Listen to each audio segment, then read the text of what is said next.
Hello and welcome to The Blobber Does 2024 Year in Review, aka Obnoxious Navel Gazing. So, what are we discussing? We are discussing the games that we have played this year. It has to be a game, not just a demo. It has to be something that I've played. It has to be the first time that I played it. It can't be something that I played as a kid. And we're discussing all of the things that meet that in terms of video games for the year. So, in alphabetical order, ActRaiser 2. This does some things very well. It has really nice music, it has nice sprites, it has mostly okay movement. It doesn't let you run, which is a cardinal sin for a platformer. In a platformer, you should be able to run. And it doesn't have a proper save system, at least in its original release. So I'm not sure that I can give it more than, like, about here. It's definitely not strong. It's also got lots of really painful points. The shaking ground that makes you stunned, the boulders jumping in from off the side of the screen. So I can at most give you so-so, I'm afraid. Now, Advance Wars is really lovely. It's got some painful points, the, like, lava kind of levels, where it just spam at the start of every turn. Pew pew pew pew pew pew pew pew pew. These random, in air quotes, tiles take damage, but otherwise really nice. So I'm going to say strong for Advance Wars. Advance Wars 2, Black Hole Rising. Yeah, they basically did the same, but they made it slightly neater. So I'm okay with strong for that. Duel Wars, however, we have new cast. New and annoying cast with main character Jake, who's all, rad kids, I'm gonna use cool hip lingo. They try way too hard. And I also don't really love the combo power stuff. So you get sort of moved down to solid so-so for me. Am I willing to advance you to... Yeah. If you're willing to ignore the annoying hip dialogue, then solid. If you are really extra annoyed by the hip dialogue, I could see it dropping down to so-so. Amazing Island. This looked like it would be a lovely game for kids, a la Mario Party. For me, not so great. Not the kind of kidsy that I like, and it was going to rape my controller, so we moved on from this pretty quickly. I think the best I can give it is like so-so to substandard. And it doesn't really look especially nice for a GameCube game. So I think we're going to drop you into slightly crappy. Asterisk and Obelisk XXL for the GBA. This is extremely impressive graphics for a Game Boy Advance game. Like, really fancy 3D graphics. It looks kind of like Mario 64 has been smushed onto a GBA screen. So it gets points for that. Reasonable music, but even if they're really fancy 3D graphics for a GBA screen, it's still a GBA screen. And it's maybe not the appropriate resolution to be trying to show you a big fancy 3D world. So I'm more inclined to say, like, here. Yeah, I'll go with so-so. It's a bit troubling and painful to play, even if it has some technically extremely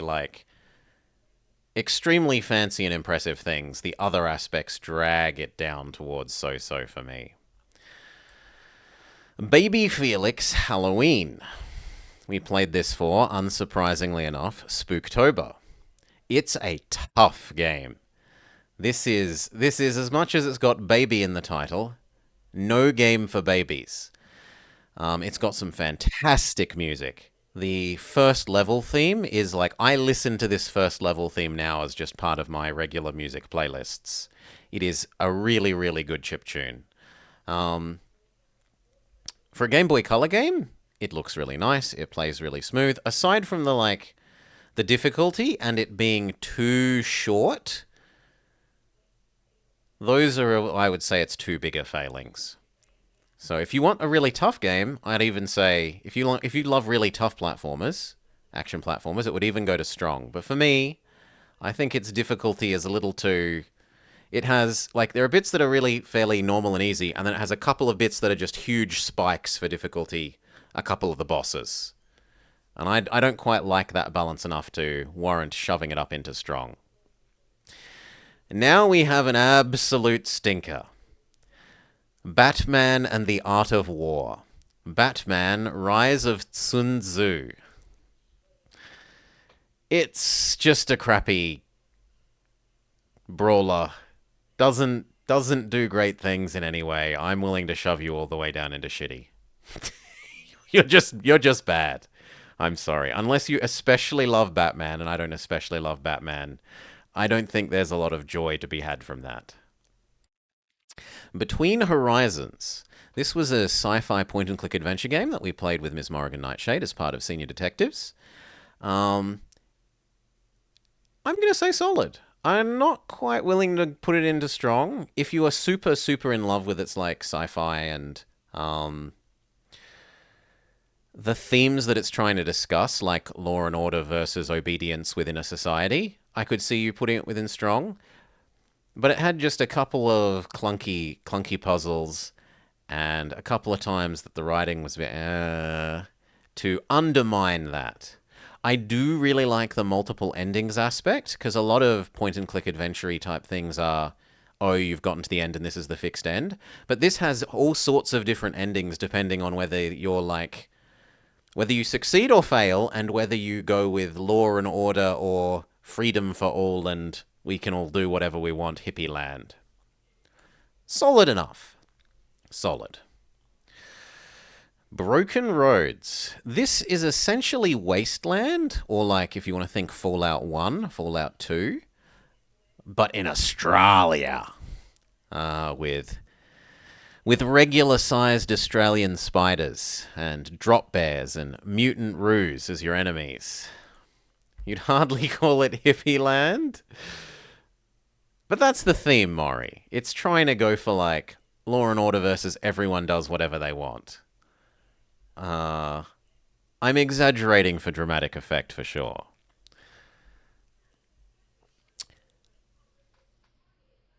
I can't put it into strong as much as I'd like to, seeing as it's a game set in and featuring really quite good Australian lingo and voice acting and stuff. But it tries to shove. It's a bit odd that for a turn-based tactics game, that so much of the dialogue and world is focused on philosophy, and that it's trying to really shove a lot of fairly high-level philosophy down your throat, which, if you're not interested in, you will just glaze right over. It is nice building up the relationships with all the different characters, that you get different endings versus boss man, depending on which characters you've made like you enough. We had a couple of bugs when we played it, but we played it like exactly at release. And my understanding is they are fixed now. So I'm willing to shove that in solid. Bronchi the Bronchiosaurus. So this is a SNES, Planescape Torment levels of... It really shoves a lot of philosophy down your throat. And the characters talk to you about the philosophy, and you have to go through dialogue trees in response to their philosophy discussions. If you're not interested in that, it's going to be super obnoxious. Bronchi the Bronchiosaur is... I wish I could say it is superb. I love the game. I have nothing but respect for the game. I think the world would be a fantastic place if more people were making games like this. It's a game about a dinosaur who suffers from asthma. And you go through these puzzle... Well, not really puzzle. You go through these action platformy levels, and occasionally you run into a friendly animal, and he'll ask you a question about, like, if I'm suffering from this issue with asthma, what should I do? Should I breathe deeply, sit down, and get an adult to help me? Or should I run away from everyone and hide in the corner? Like, it's teaching young kids how to deal with their asthma problem responsibly, how to manage their health issues responsibly, normalizing it for them so they don't feel like they're like, oh, I'm a terrible person because I've got this sickness. It's a reasonable platformer. It's pretty, nice enough music. So I'd love to put it in superb, but it is a bit too kidsy for me. So even if, like, I really do think the world would be a better place if half of game studios made games like this rather than what they did, I can't put it higher than strong. Bug Fables, The Everlasting Sapling. So we played this right at the beginning of the year. This was a Christmas present from channel friend, VIP, artist, Earl von Vammer. It's kind of like Paper Mario, but with bugs. It's got, again, lovely music, lovely graphics. The paper style 2D graphics. A really nice world. Really, oftentimes, quite funny dialogue lines and characters in the world that you're interested in. It does, however, fall down at a couple of points where it says things like, don't go do thing X. And then it explicitly needs you to go do thing X to make progress. That is terrible signaling.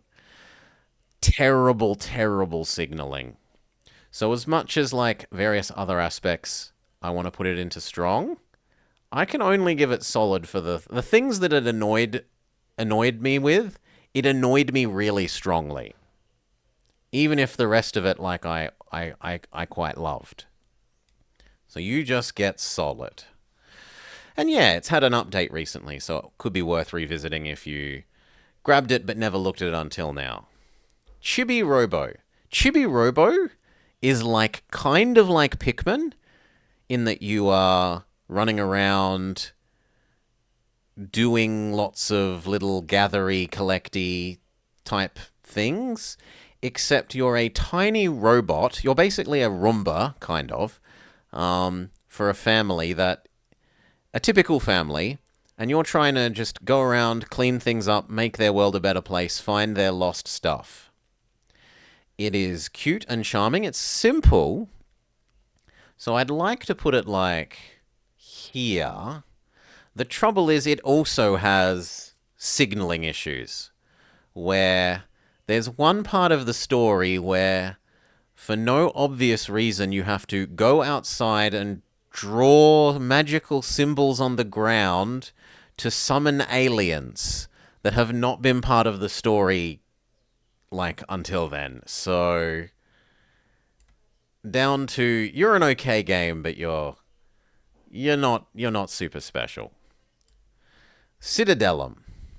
Citadellum is really wishing that it was Caesar 3. I love Caesar 3, so I wish I could, like, put it up here. But there's not enough content, and it's not original enough to warrant anything more than so-so. The campaign isn't especially long. There weren't all sorts of extra maps to do other than that. It's fairly standard in terms of being a city builder. So, as much as I wish you were amazing, you're getting ranked at so-so. Still enjoyable enough. If you want another Caesar 3-ish city builder game because there aren't enough good city builders, sure, check it out. It's decent enough. Copycat. This is an Australian-made game, which is part of why I wanted to check it out. You are a cat. A person visits the pound, the animal shelter, and rescues you, your stray, from the animal shelter. You find out that they used to have a different cat that looked just like you.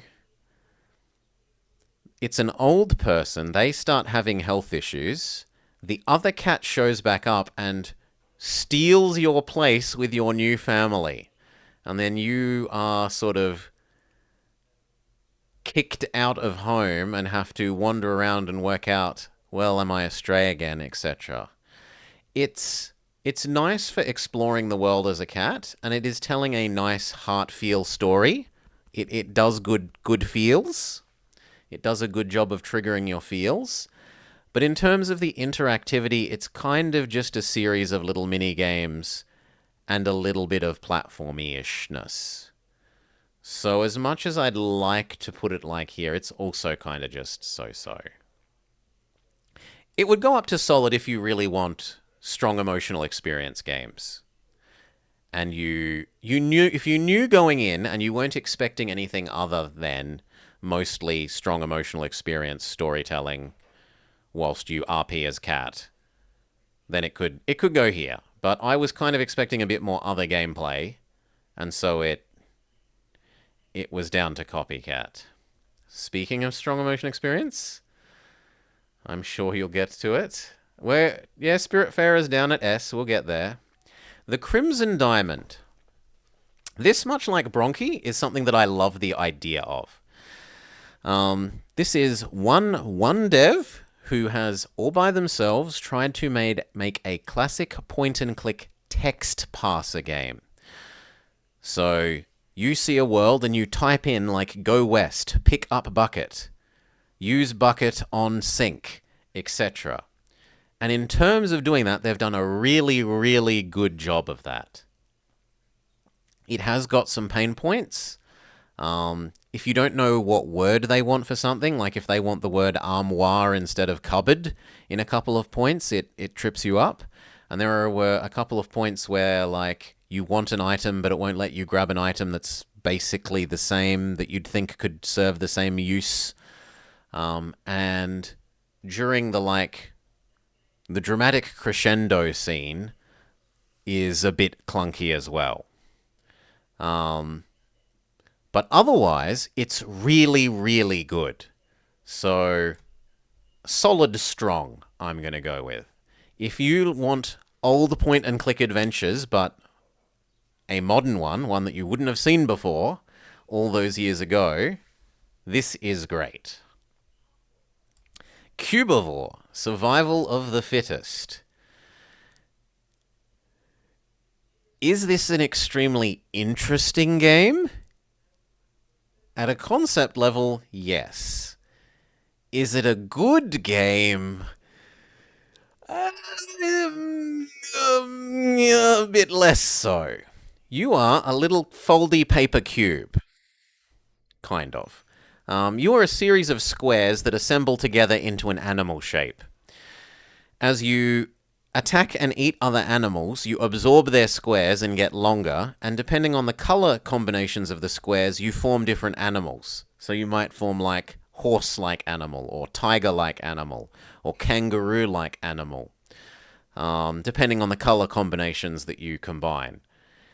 It is, however, for a GameCube game, really bad graphics.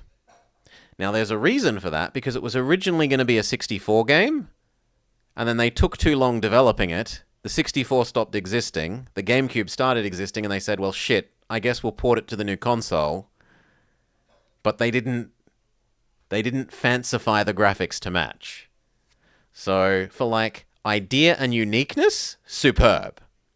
For kind of slightly clunky controls and not explaining fully how to successfully finish the game, it gets kind of like a substandard, and so it kind of just falls into so-so. Very interesting, very unique. If you want unique and interesting experiences, great. I can't remember another other game that's super duper like that. But it is a little bit clunky to move around and move the camera, and you are going to need a walkthrough if you want to get the good ending the first time you play. Dark Cloud, also known as, my god, we wish the MC was Link, right? Look at him. He wishes he was Link. He's trying to be Link. Green hat, elf ears, etc. He super duper wishes he was Link.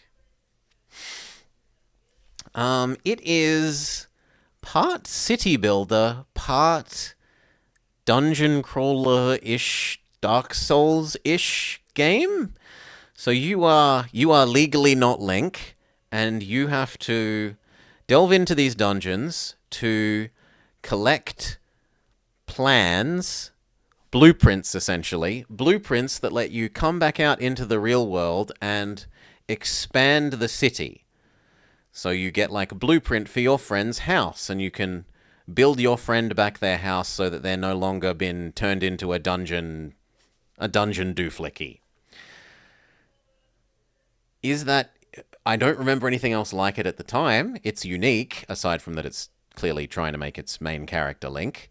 It is, however, a bit painful to play in that to get your health back, like the health and stamina and durability systems are for weapons are painful to play with. So, again, it's another like, it has some good and interesting and unique ideas, but it executes them slightly not well. So, I don't think it's bad, but I don't think it's especially good either. It can be another so-so. Darkened Sky. Oh my. The Skittles sellout game. This game revolves around Skittles. You collect Skittles and you combine Skittles in different combinations of colors to cast different magic spells. You are the hero of destiny who must assemble the force of the rainbow to defeat the evil big enemy. It is terror bad. It is quite painful to play. It has not the best graphics. It does have fairly reasonable music and fairly good voice lines at times. It has, at times, however, fantastic writing and humor. Right? This game knows that it is a Skittle sellout game, and they poke fun at themselves in the cutscenes and in the dialogue lines about that.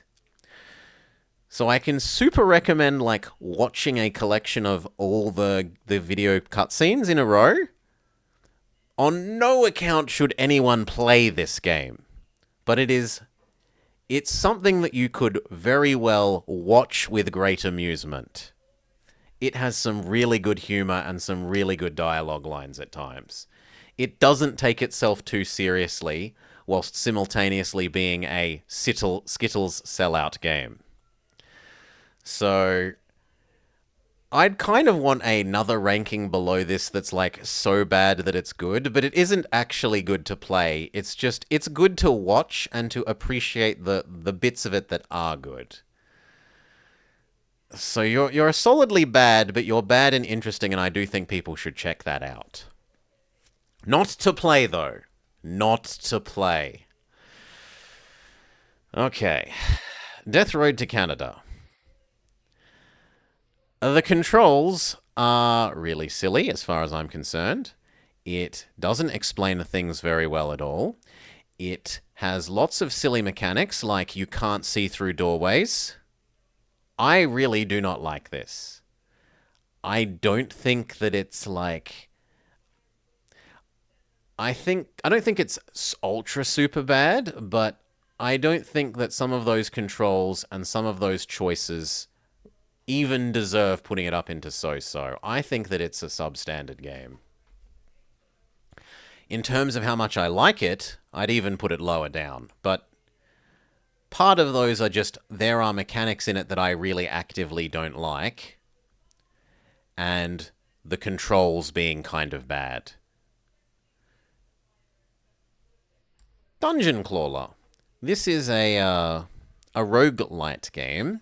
A nice casual roguelite game in which you essentially build a deck. It's kind of like a deck builder, except that rather than drawing and playing cards, you're doing skill tester machine to pick up goodies from a skill tester.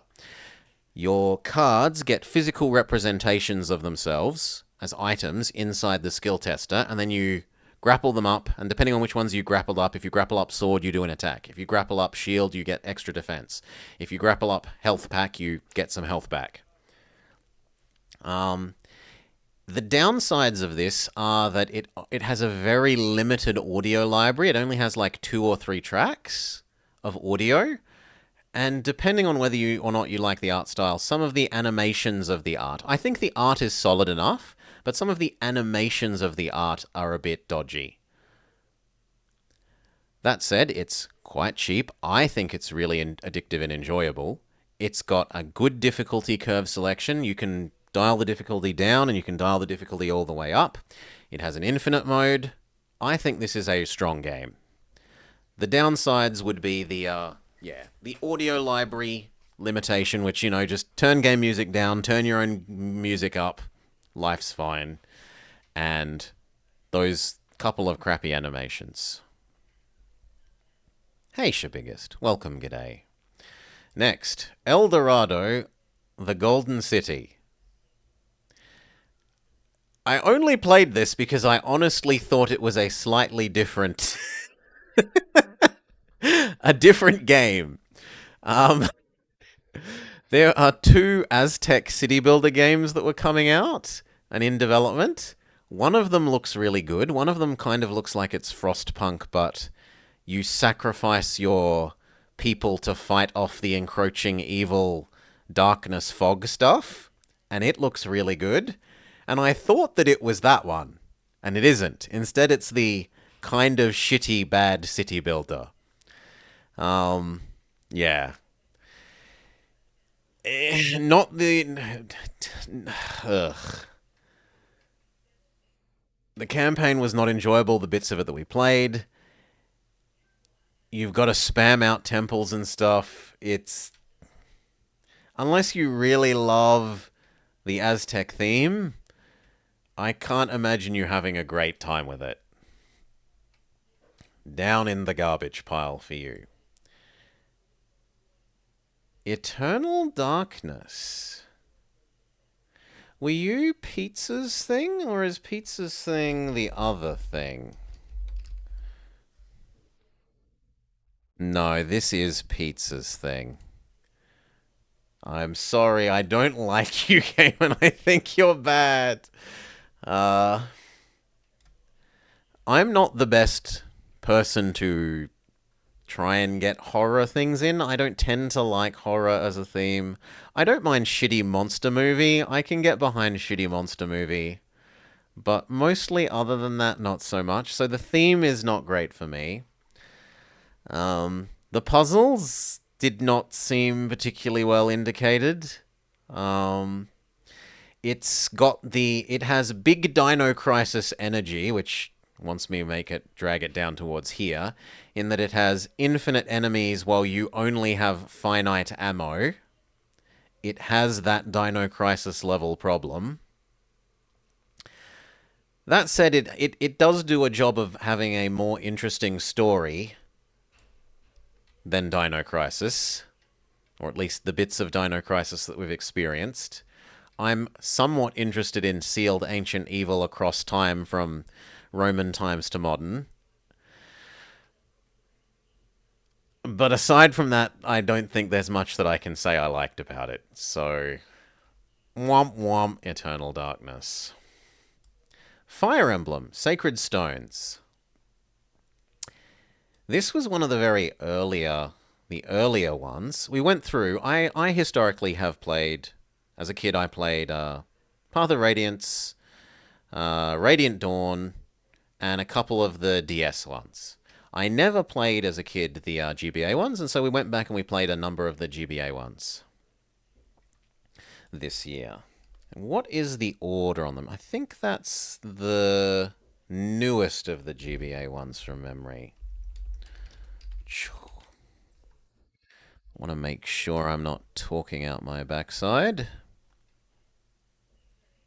Yeah, it was the newest. I think it was solid to strong. I like the turn-based tactic games. The stories may be at times a bit like, oh no, the bad guy's holding a dagger to an orphan. Give them the stone that will let them blow up the whole world, or else he'll kill the orphan. That aspect, sometimes the story's got those glaring, shitty, crappy weaknesses, but you kind of glaze over that for the overall story and to get to enjoy the turn-based tactics and building up your team aspects of the game. Really lovely music, quite nice sprites, and like scenes for the GBA. And that's true of like all three of the Fire Emblems. The only thing I would say is that the earliest one that we did, Binding Blade, whereas they'd kind of smoothed things out and learnt how to do a better job of some of the UI stuff in Blazing and Sacred Stones, the earliest one, Blinding Blade, it's a bit clunkier, so it can be demoted. While the other two are strong, you're demoted to a mere solid. Alright, and so we arrive at the first of our Final Fantasy Friday entries. Final Fantasy 1. Nice music. Big world. Fairly interesting world. Lots of grinding. So much grinding. Oh, good lord. And only kind of middlingly okay-ish at times direction on where you should go and what you should do. If you aren't keeping notes about like what you're supposed to be doing, you will get lost and just wander around the whole world for hours and hours at a time. I can't give you more than so-so, I'm sorry. There was just too much grinding. And then we come to the next Final Fantasy. Final Fantasy 2.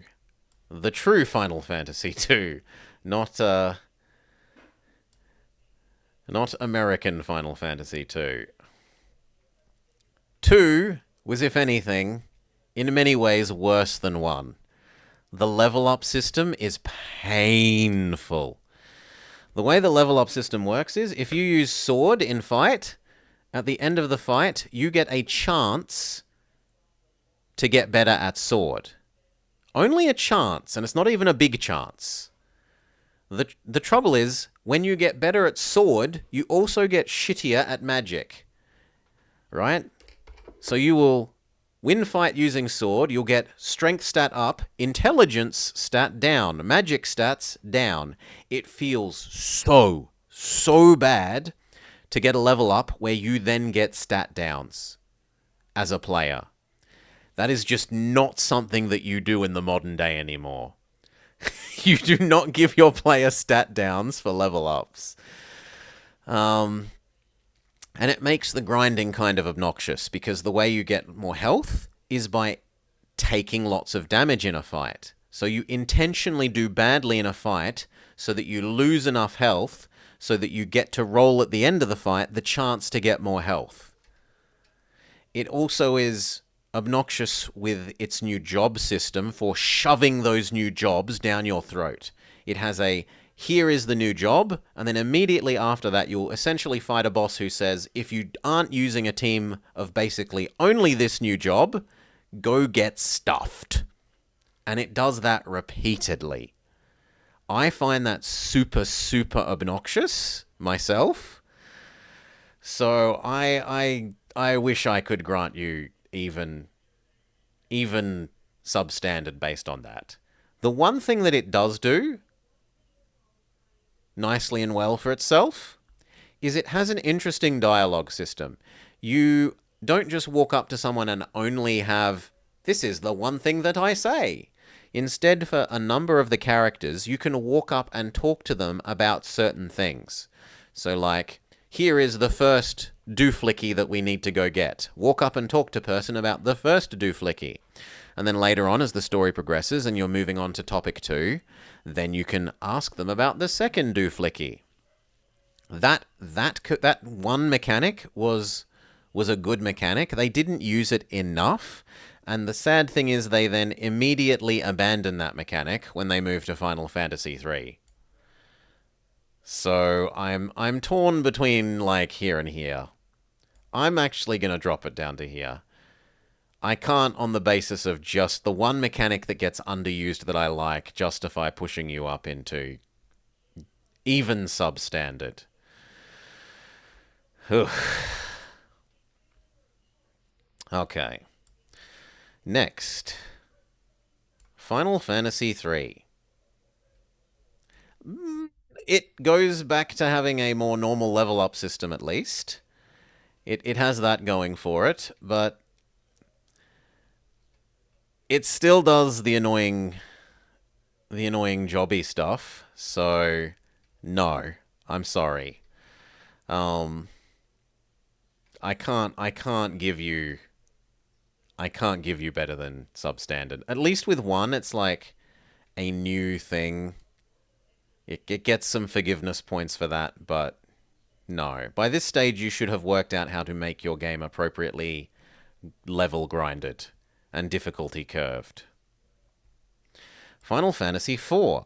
And here we actually take a huge positive step for the series. Part of that is moving to the new console. So, whereas the first three games were on NES, this is the first SNES title.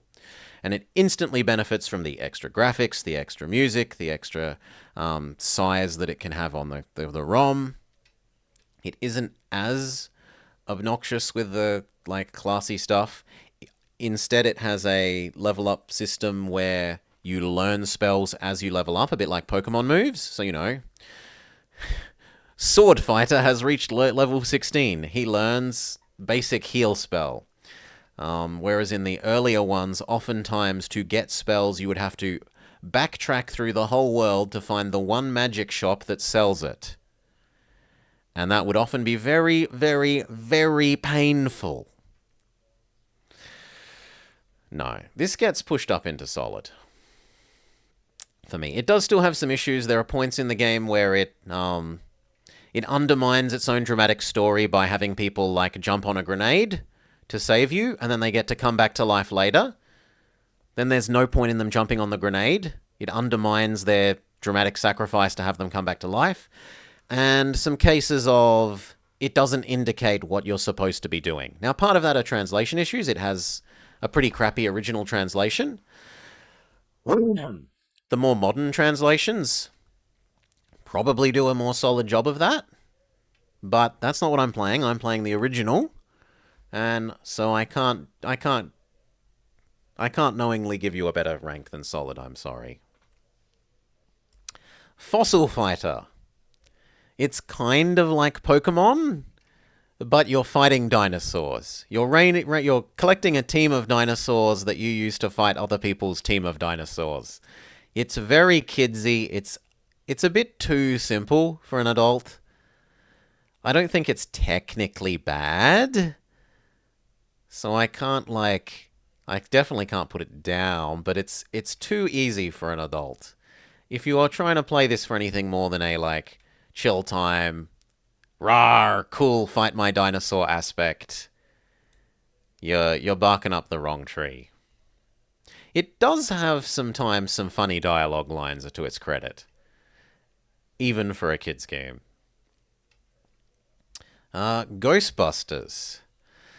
The video game for the GameCube. The only good thing about this game is it uses the Ghostbusters theme music, right? Ghostbusters. Dun-dun-dun-dun-dun. Dun-dun-dun-dun-dun. That is the only good thing about this game. Terrible Wii motion control. Painful story. Painful gameplay. No. I'm even tempted to... Do we get our first Dino Crisis level game? Yes. You know what? You are that bad. The motion controls, the boss that you have to work as a team with your AI-controlled teammates that all just lemming themselves, and unless they're all alive, they can't help you beat the boss because you need to do a team combo attack. No, you are Dino Crisis level bad. Okay. Gabriel Knight, The Beast Within. This has an extremely impressive amount of FMV. It has dramatic, if two-dimensional characters. Um, yeah, sometimes the characters are a bit too caricatured for me, but if you like that kind of campy, overacty, over drama stuff, then you'd rate that really strongly.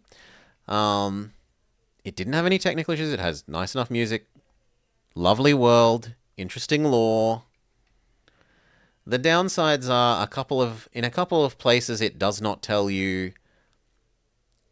There are some moon logic solutions to a number of the puzzles. There are times where they don't indicate what to do well.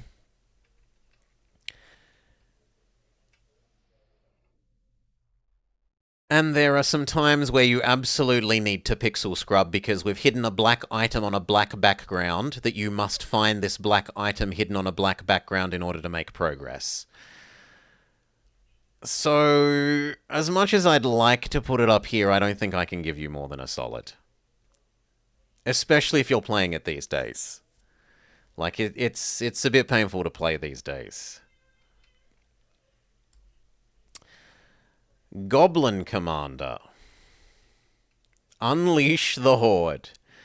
Think of it like a mix between Dota and like an RTS, in that you kind of have lane-ish kind of things that you're directing your little goblin monstery things to run down and attack each other in a sort of vaguely auto-battlerish way, whilst you yourself are managing your base where you produce the units to go down the various corridors and auto-fight each other. Um, unless you love goblins, it controls poorly. The story is not amazing. The controls are, as you would expect for an RTS on the GameCube, clunky and terrible. It has terrible pathing at times. Yeah, the only like redeeming features are you can be giant stompy thing and walk around crushing stuff. That's about its only redeeming feature. And maybe if you liked and enjoyed the kind of cliched low fantasy goblin-y story and setting, but I did not find that particularly enjoyable. Gotcha Force is a sort of brawling fighting game where you are a little kid who owns little mecha robot and you fight other little kids' little mecha robots. There's some sort of storyline thing happening that I've already forgotten because it was so unmemorable and uninteresting. Um, yeah, very little kids game. I don't think it's all that technically poor. Like it doesn't have the worst controls. It doesn't have horrible graphics. It doesn't have terrible music or like the way that you move around the robot and actually fight with them is kind of cool and fun to look at. But it's too little kidsy, too simple for adult. So I've got to give it a substandard. If I was like a 6-year-old kid and I wanted to fight robots, then sure, it would be all the way up here. But can't quite bring myself to say I super enjoyed it as an adult. Gremlins Gizmo. So, Ninjin, channel fan, respected friend even, Ninjin, said, "Does no one have the courage to play Gremlins?" And I alone answered his call by playing Gremlins Gizmo. He meant a different Gremlins game, but he didn't specify well enough what he wanted. So I technically met what he wanted whilst not actually doing it at all. This is a collection of kind of Mario Party-ish little mini-games where you are slowly but surely de-gremlinifying a house room by room, and each room is full of like 6 or 7 mini-games that you play with the Wiimote. The mini-games are okay-ish. at best and terrible at worst. It is a good mix of mini games. It's not like every single one is just like tennis, there's driving, there's darts, there's archery. There's all sorts of different things. So in terms of a good mix of games, it gets points. But the controls are kind of bad. There's nowhere near enough game content. Aside from being like, play little crappy mini games with friends with the Wiimote, it has almost no value. It's just kind of shitty. Gris. Gris is a platformer, a story platformer, and it is one of those cases where you can honestly like put forward as video games as art. It has absolutely gorgeous visuals, fantastic audio. It tells a good heart-feel story. Some of the puzzles are maybe slightly clunky-ish, but it is a really strong game.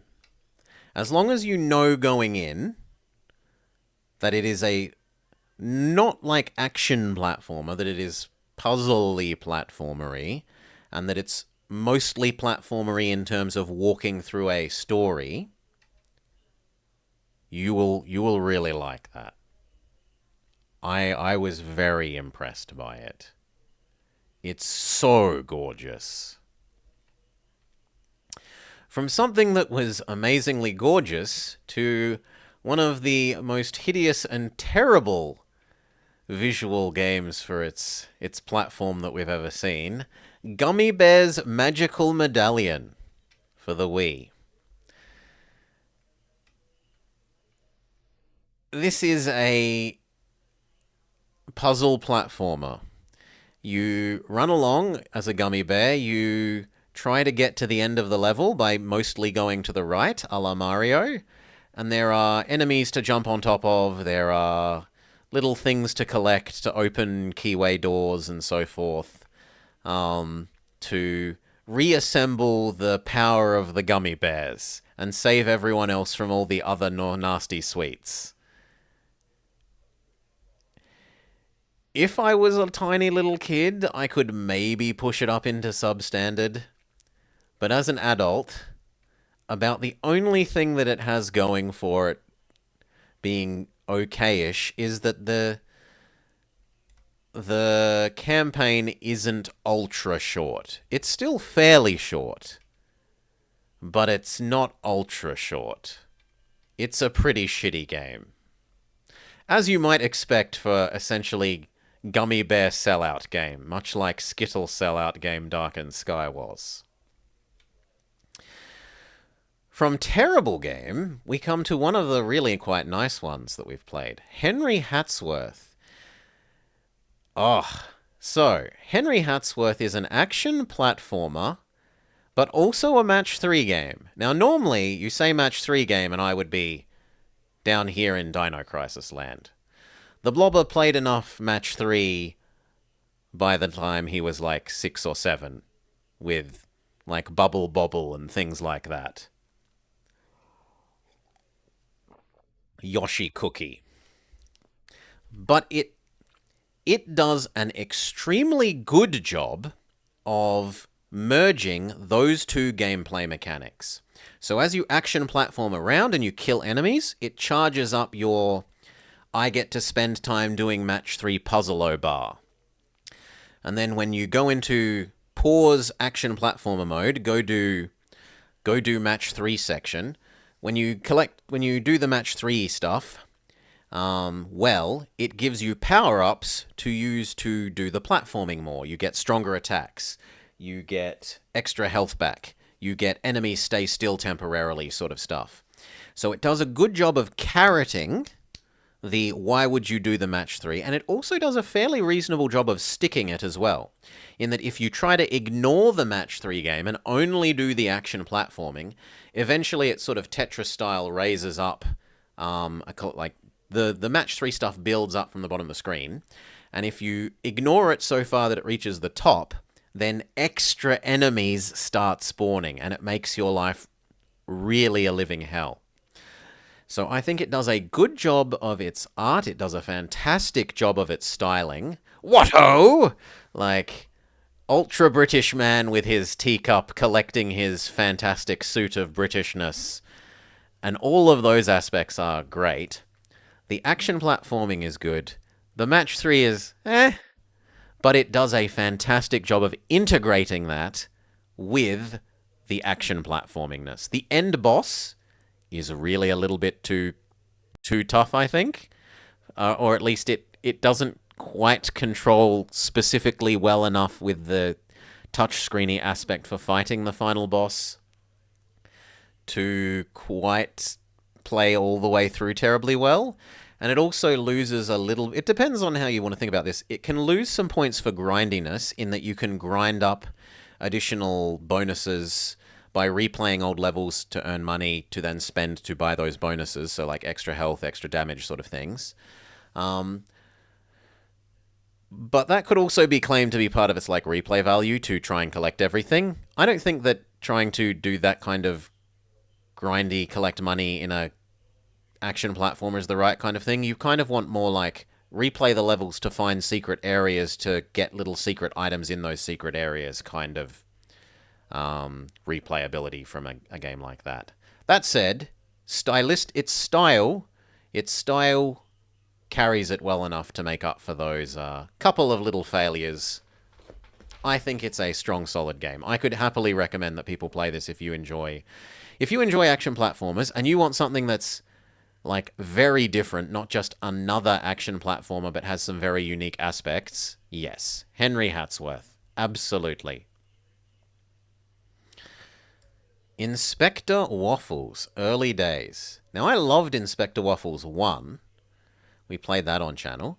It is a old pixel art point-and-click adventure in which you are a cat detective solving crimes with your buddy cop doggo. This is very, very different. Even though it's using the same characters and set in the same world, this is a Game Boy Color point-and-click kind of adventure game. The creator has even gone to the trouble of you could buy physical carts of this. Like, it comes in a little Game Boy game box. You open it up. It has a manual. It has the Game Boy game. You can put it in your literal Game Boy and play it. So for those sorts of aspects, and for being, like, they had an art style that they wanted to do. They wanted to do Game Boy Color, and they did a really good job of that. So for those sorts of things, it gets superb. There are a couple of times where it doesn't quite indicate well enough what to do, and it loses some points. Or, like, you'd think that one of the talking points or items you have to use would be able to be used to solve problem, and it doesn't kind of let you do that. And it is also not the longest game. One of the downsides of making it fit on a Game Boy Color cartridge is that it's not an ultra long game, but as long as you understand that moving in, it is exceedingly unique. I can't think of any other Game Boy Color game that is even slightly like a point-and-click adventure. So, absolutely up the top for strong for Inspector... No, come on, after Henry Hatsworth. After Henry Hatsworth. Inspector Waffles, early days. I'm intrigued to see more of this this setting and this from this creator still. I absolutely look forward to more of their stuff. Jet Force Gemini for the N64. You were painful, so I want to put you down here. But I think judging it fairly in terms of for its time, it's so-so. It's not ultra terrible, but it's not good. It's painful to try and aim and point at things. There are times where it doesn't tell you what it wants you to do well and hides the things that it wants you to collect in painful ways and places. instead of just being sensible. Um, it's got a nice enough setting, and I genuinely myself want to know what happens to more of the story, but not enough to put up with playing the game. If someone else would play it and I could watch them, great. I'm not going to put up with playing it myself to find out. Maybe even drop you down to substandard. I can't suggest people actually play this. Just Barely. Just Barely is a game made by Aussie like uni student for part of their final year uni student kind of stuff. It has a fantastic price point. It's free. You can grab it now from Steam. Cannot argue with that price. It is quite short. It loses some points for not always telling you what the controls are, but that is thematically what it's going for. This is a game about feeling awkward. The game wants to investigate and raise in its player feeling awkward. So it might be the minigame where you're sitting on the tram and you're avoiding having direct eye contact with the other people on the train. Or it might be you've walked up to someone and they've said something and you've just brain farted and said completely the incorrect response. You can't argue with the price. Exactly, Dutchy. I promise you will have an interesting time or double your money back, Dutchy. I personally promise you that. Yeah, I'd say this is strong. It knows what it wants to do. I think it does a fantastic job of it, making you feel awkward. It's got some laugh out loud times. The downsides are it's a bit short, but you can't complain about that when the game's free, right? I don't think that's really a terribly fair thing, and it doesn't outstay its welcome for any of the individual games unless you're trying to do multiple playthroughs, I don't think.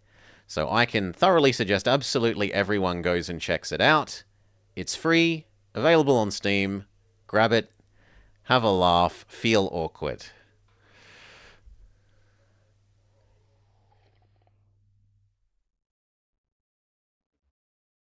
Kirby Air Ride. So this was dictated by Shadow. It's kind of like a Mario Kart-ish game, except that you're Kirby and you're riding around on your little warp star. Pros, it super triggers my Smash Bros. Melee nostalgia because all the menus and stuff are exactly the same. Cons, it's super simple.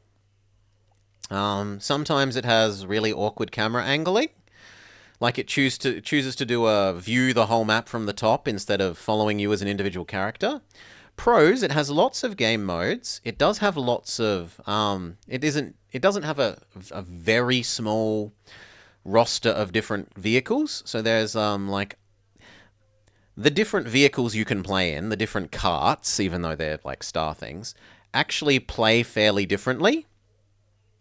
And the game modes are quite different. There's like a race mode, there's second kind of race mode, there's battle mode, there's other kind of battle mode. There's enough different things going on that it's solid.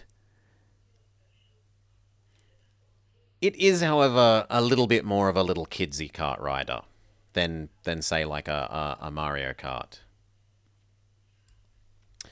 Laysara Summit Kingdom, also known as Yak City Builder.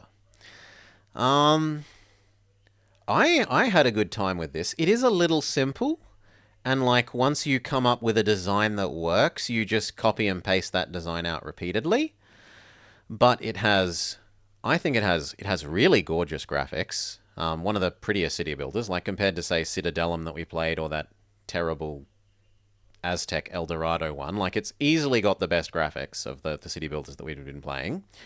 It has good theming, building society on Tibetan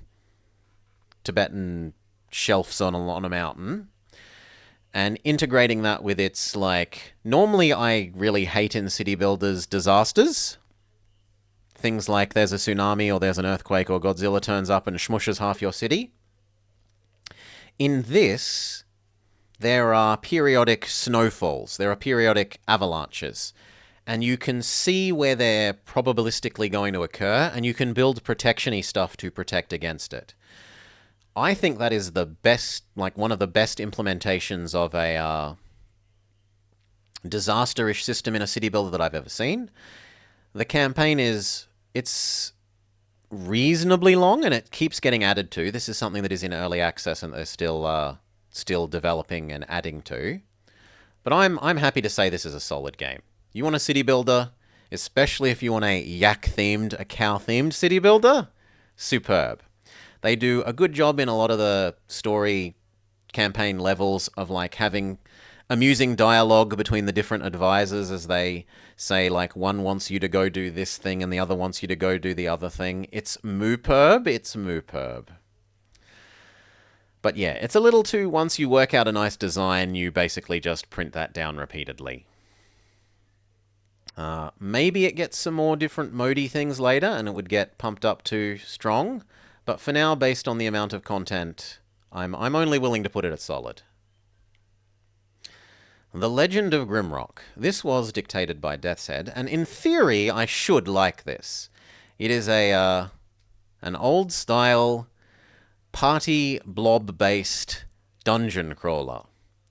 The trouble is, it's a lot more puzzly than the dungeon crawlers I'm used to, and those puzzles are often very silly. It also seems to not really have great balancing for the enemy monsters, and when you lose, it kind of just sets you all the way back to the start. Like, it feels like you can choose a starting party that is destined to failure, that just literally could not win, on the basis of you run out of food in the dungeon before you escape and you die, before you would get good enough with that bad party composition to be able to get past all the monsters. So, I don't think it's ultra bad, but it's kind of slightly bad. If it was something you had nostalgia for, I could see in the same way that I love Might and Magic 7, it being super up here, but I don't. So, yeah. Between that and the balance things and the kind of painful puzzles, it gets knocked down to substandard. Locomotive. Locomotive was a pixel art-based point-and-click adventure set on a train in an ambiguous European locale. So in the totally not the Orient Express, there's been a murder, and you take on the parts of a series of 3 characters to try and solve that murder. It has nice graphics. It has funny dialogue a lot of the time. Its issues, it for a point-and-click adventure game, it has relatively few Moon Logic-y answers. It does have a couple of times where getting things to trigger is a bit silly. Legally not Monkey Island. Legally not Orient Express, definitely. So it's kind of part way between these two. If you love point-and-clicks, it would be here. If you think point-and-clicks are a bit then at least this does some interesting things with the multiple characters of it, that it would still be here. I do like point and clicks, so it gets to go up here for me. If it would please let me shove it behind just barely. Which it doesn't want to do. Oh well, you can... there we go. Lone Star. Lone Star is a math puzzle, and it is therefore extremely good. Think of it as, it's kind of a bit like FTL in that you have a series of fights in a row that you fight, and you're building up to fight the enemy mothership. To do that, though, you are using a combination of building your spaceship and a deck manipulation thing. Your deck has 2 aspects. It has color. Every card has color, and every card has strength. And you can only use certain color and strength cards in certain weapons to trigger them, as well as to trigger special effects in those weapons or special ability utility things. Things like generate shield or dodge or stuff. G'day, Finboy. Welcome. I think that it's really quite good. It has a lot of replayability in terms of There are a large number of different starting characters, and those characters provide different, meaningful different bonuses in terms of how they play. It isn't just like plus 5% shield or plus 5% damage, whereas someone else has plus 5% evade. The different characters in this play very, very differently. There could be a larger variety of different ships, I would say, but that is something they are still working on. This is something that's still in EAA, and they do periodically release more content for this. Like, I think last week I saw they released another new pilot. So I'm happy to put this at like, it's definitely somewhere between these two. It's not so-so. It's at least a good game. How good will depend on how much you enjoy roguelites and how much you enjoy doing the like math puzzle aspect of how do I optimize my using my cards to get the biggest number of damage out against the enemy. I really like it. I don't think there's too much to say against it. Maybe that it's a little bit like easy effort content at times in terms of being like, cheesy doggo character has cheesy doggo ability, but you could equally so argue that it's flavorful in that sense. We come to Lost Kingdoms, which is a Squaresoft game. Squaresoft? Squaresoft the right thing? I think it's Squaresoft. Rogs? Squaresoft? The Dark Souls Company. Except it isn't Dark Souls. You are running around as Princess Lady, essentially, trying to unevilify the world that's been evilified by using your Yu-Gi-Oh card deck. You can build a Yu-Gi-Oh deck. You can summon those monsters to fight fights in the real world against ghosts and dragons and things in the real world. It's very unique. I don't remember playing anything else that's quite like that. But is it good? Not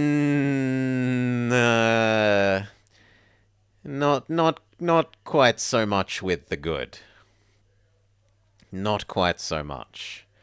I enjoyed some aspects of the deck building. I didn't super enjoy the story. It felt a bit generic-y. I especially didn't love the characters per se. I can't even remember the characters aside from Princess-ish Girl. Yeah. It controls well enough. It does a good enough job. Like, it does the things it's doing, it doesn't do a poor job of any of them. It's just that playing a dungeon crawler slash Dark Souls via Yu-Gi-Oh card deck building is maybe not what people want. And the same for the second one.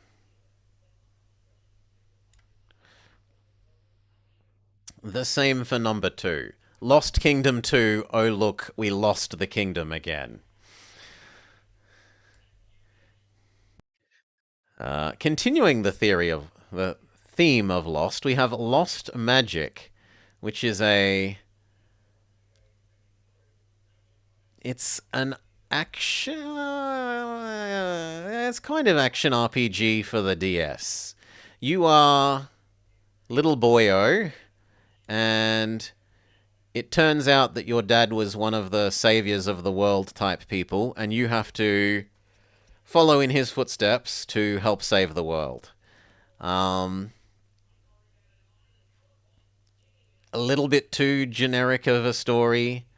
I did like some of the characters. Some of the dialogue stuff was a bit and it is definitely a bit more little kidsy.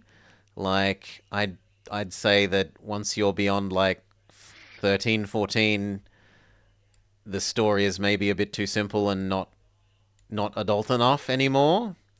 It didn't need lots of grinding, to its credit. It did need some, but not a lot.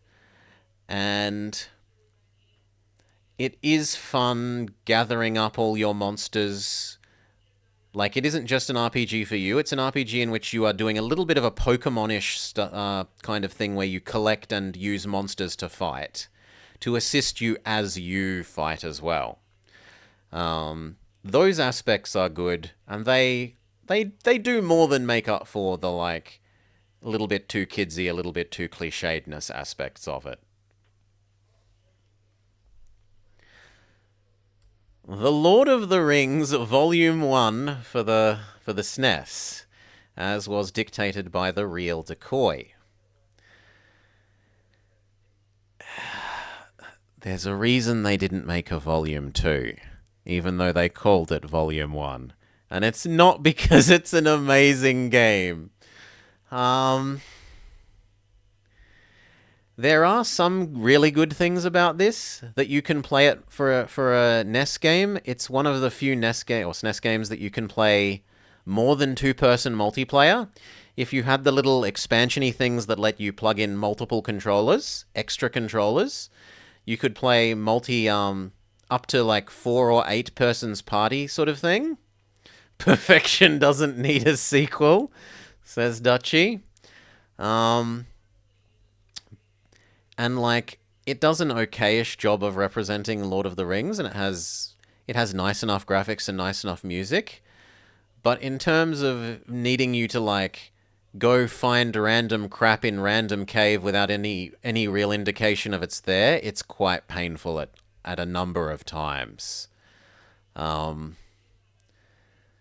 It is pretty enough and has sort of good enough story-ish happening that I'm not willing to chuck it down here for those pain points, but neither do I think it's particularly good. Beyond that, it can be played multiplayer, which was of no relevance to me because I wasn't playing it, but that definitely good. The rest of it, meh to kind of painful. If you love Lord of the Rings and you wanted to see it because it's a Lord of the Rings you haven't seen, then yeah, that helps pull it up a bit more. Legend of Zelda Echoes of Wisdom, the most recent of the Zelda games. It's good. It's an excellent current kiddo. Like, if I had a 8-year-old kid, it would be fantastic kiddo's first Zelda game. As an adult, it's a bit too simple and a bit too easy at times. You can, like, carry around a bajillion potions, essentially, to full heal continually. They're not actually potions, they're like slushies or bubble teas or something, I forget. It is kind of fun doing the environmentally puzzles, the like little physics puzzles that it's got, but most of them are a bit too easy. It does have gorgeous graphics, solid enough storyline for revisiting locations and bosses from the series that you'd want to see. It gets credit for being, you actually get to be Zelda. It's the genuine first Legend of Zelda game instead of Legend of Link, because you get to be Zelda. But yeah, as an adult, it's a bit too simple, a bit too easy. Maybe those are good points for you if you want more of a chill-out game. For me, I found it a little bit not so. So I'm going to go with solid. Lovely world, lovely graphics. It plays smoothly and mostly well enough. It directs you well. It's just some of the puzzles are not offensively easy, but too easy. We come to a not as good Zelda game, Wind Waker. It does have, now, credit where credit's due, it does have fantastic audio, and compared to so many GameCube games, its art style has aged. Mwah. The cel-shaded art style, which at the time got a lot of shit, basically because when the GameCube was being previewed, they showed here's a fancy look at the graphics we can do, fight between a Ganondorf and Link in a certain style, in a more realistic 3D style. And then the first Zelda game we got was this, which looked nothing like that demo, and a lot of people were up in arms with like, this is shit, why did you show us that if you had no intention of making it? But whereas that other game, the graphics would have aged like, this game's graphics still look really, really solid. It is really pretty still. Unfortunately, in terms of gameplay, probably like half of your time is spent pointlessly sailing boringly between islands. And that is painful. It has a number of times where it doesn't tutorialize or introduce mechanics quite properly, and in part you could say, okay, this is maybe still on the borderline of when you could be expected to read a manual or a little flip card that quickly describes what all your buttons do. Maybe. It's on the edge of that. The GameCube is where that stops being a valid excuse. It also, in order to complete the main story, needs you to find some things that are just absolutely someone playing for the first time without looking something up is not going to find. Now, maybe that's good when you were first playing as a little kid, because it means you have dozens and dozens of hours of content before you manage to finish the game for the first time. But I don't think that makes for a well-designed game. You can have a nice full big world with optional stuff that isn't make player find obnoxious thing that they're never going to know about unless they play 40 hours.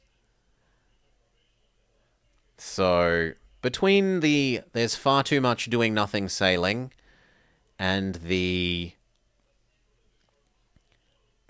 sometimes pain points, I'm going to drop that down to substandard. It's really unforgivable the way that it had those pain points for getting to the end of the game at times.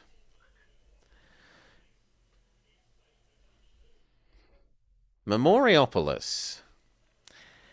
I was interested in this because it's a city builder, but it's a city builder where you're like building your city across distinct phases. So you deal with, here's your city in really, really super old times, then here's your city 500 years later sort of thing, and then here's your, well, not 500, here's your city 100 years later, do some more building of it, and again and again. The trouble is, the controls are a little bit clunky. The expiring resources, I get why they're there. They're there to push you to expand more. I didn't love some aspects of the way that you build buildings and then those buildings unlock more buildings in the future ages and you can only build certain combinations. Like you're never going to build all of the buildings that are available within one age, and then based on the ones that you built in that age, you'll be able to build different combinations in the next one. It is fairly fun trying to plan out and route a map of, I want to do these combination of things to have this thematic city. So like you might want to build a super trading city and you try and get as many of the trade combo-y buildings available in the future as well as in the present as you can. But the other aspects of it kind of detracted from it, especially the wall building. The wall building was really clunky and had all sorts of performance issues. So maybe they address those and it gets itself dragged up to so-so in the future, but for now I'm going to say it's slightly substandard. Mice Guard. Mice Guard was a action-ish game. You move a little party of mice around and you shoot and sword fight little monstery things. The story, it's a fairly quick and simple story. I wouldn't say it's not mind-blowing in any... The story's maybe a little bit cliched at times. Could we scroll down? We could scroll down, sorry. My bad. Yeah, there we go. I'm willing to give it a solid. Like, wow, solid to so-so. So-so. It's not terrible. It is a little bit short, and there were at times that the choices didn't feel like real choices in terms of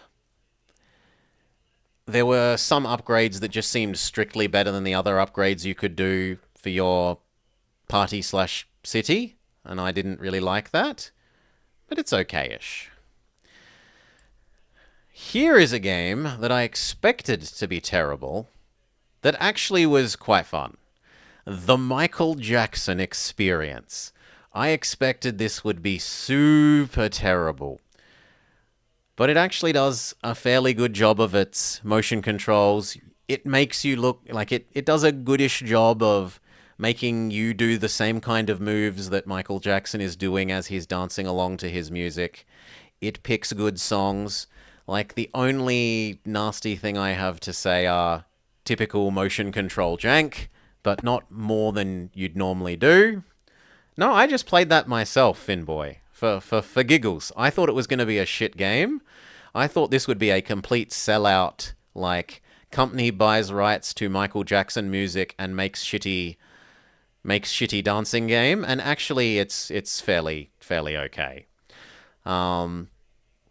The worst thing about the game is that although they bought access to almost all the music and many of the music videos, the Michael Jackson estate makes you pay out the nose if you want to use the Thriller music video.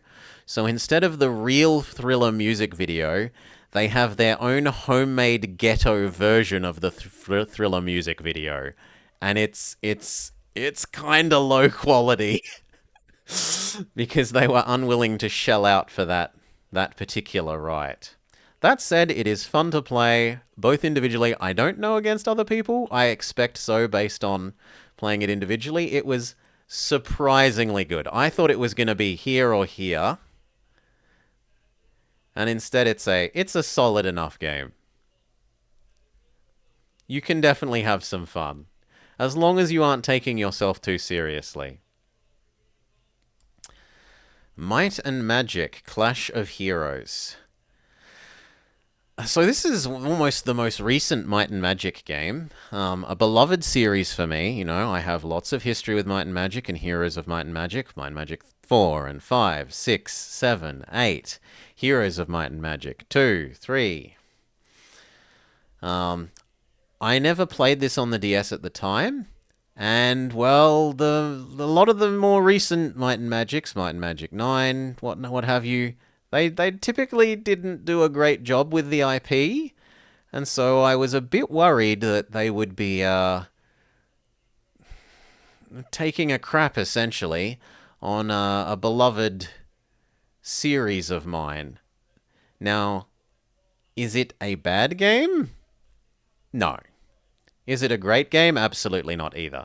It's essentially a match 3 game-ish, where you're building columns, and you want to build columns where you match 3, and then those matched 3 things attack the enemy. So you build a column with like archer, archer, archer in that column, and then your archer column attacks the enemy. Or you build a column of yours with swordsman, swordsman, swordsman in a column, and then those 3 swordsmen of yours will attack the enemy. It's not complex. It's not a super difficult game, at least the bits that we played before I got bored with it. Maybe as you progress further through the story, it gets more difficult and it gets a bit more interesting with some of the rearrangey, fancier mechanics that you could get further on. But as it stands, I'm not willing to give it more than so-so. I'm not embarrassed that it's making use of the Might and Magic series, but neither am I enthralled with it as a game. If you want a nice little semi-strategy match 3 idle, like something to do while sitting and waiting for the bus, it'd do okay. It'd do okay for a single playthrough. Find out what they've done with the world. Mossroot. Mossroot is a roguelite game, but it's a roguelite game where the individual fights are kind of like Fire Emblem or Advance Wars fights. You have a party of three or four people. Think like barbarian, mage, healer sort of thing, and you do this little turn-based tactics fight, a la Fire Emblem or Advance Wars, and across the course of that fight, you're choosing to either spend time killing the enemies quicker or going out of your way to maybe kill the enemies slower, but go collect some power-ups that will then be permanent power-ups for the whole rest of the campaign or that playthrough. And it's about managing your character's health, the fights you're taking, and collecting those bonus resources. So, like, fight will last longer because you're trying to collect those resources rather than kill enemy, and that might result in you taking more damage and getting a bit closer to dying. But if you don't collect any, then your characters are never getting any stronger, or at least they're getting stronger much slower. I really like this. If you like roguelites, and if you like Final Fantasy... Oh, if you like turn-based tactics, like Fire Emblem and Advance Wars, I'd go so far as to say this is strong. I'm not quite willing to give that because it does, to an extent, lack replayability beyond playing through the various combinations of classes. There are something like 7 or 8-ish characters that you unlock across the course of the game. You start with one, you unlock more across the course. You can, when you do a replay, when you start another run, you don't have to start with that same first person again. You can use those new people that you've unlocked in future combos. But there's only so many of those, and especially for the last fight or two, they're a little bit set piecey in that once you know one or two strategies to beat it, unless you are picking a fairly outlandish party composition, you're probably just going to keep using that strategy. That said, nice music, nice cute little animals fighting each other art. I enjoy the Final Fantasy Tactics, turn-based tacticsy stuff, and it does a good job of merging that with rogueliteness. So, solid game. Solid game. My World, My Way. This is a RPG game in which you are a princess who has decided she wants to be an adventurer.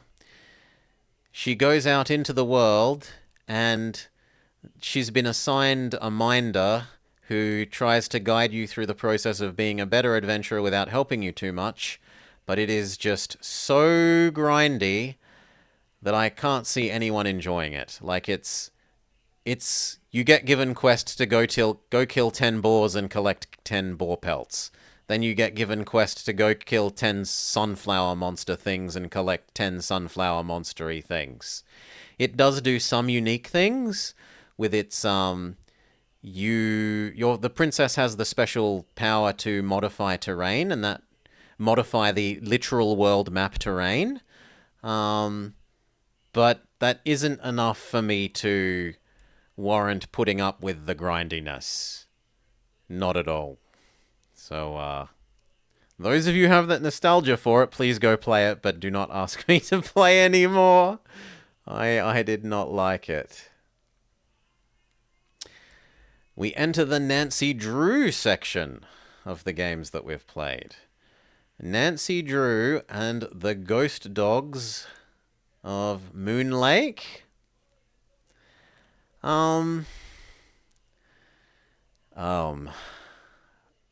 Okay. I actually liked the bad guys in this a bit more than a lot of the bad guys. There's Birdcatcher Man. There's guy who's trying to improve the national parks. And there's... what was the other person? Like, I liked the bad guys. I don't remember the puzzles being especially obnoxious. And I liked the Ghost Doggos. So, I think it can be a so-so. I don't remember it being especially terrible. The only things that I remember being especially terrible were, like, trying to capture one or two of the bird songs. You had to go out and record some of the birds in the forest making bird noises. Yeah, if I'm not remembering Pain, either it was so bad that I've blanked them out, or more likely, there just weren't that many super painful bits. A Nancy Drew that did have super painful bits and that I can't even grant so-so status is Danger on Deception Island. This game is a Nancy Drew that makes you grind. I cannot express how much I dislike that. You have to run back and forth between the various beaches that you can visit to trigger, like, sometimes the muscle things that you're meant to dig out from under the sand respawn, and you need to collect a certain amount of those before you can trigger one part of the game's progress. And that was just so annoying and bad that I can't forgive it. It also has a really nastily mean near final puzzle. You get given essentially a big collection of letters and you have to unscramble them into a coherent message. And you're given a machine that you're told will help you do this. And it does not help you do this at all. Oh, like I like the whale. I liked learning more about whales and teaching us about whales and responsible fishing. Those aspects were good. Like the theme was pretty good, but a number of the puzzles, a number of the triggering progress, the grinding, a number of the sound assets were painful as well. It gets right down there. It's a bad 'un. It's a bad 'un.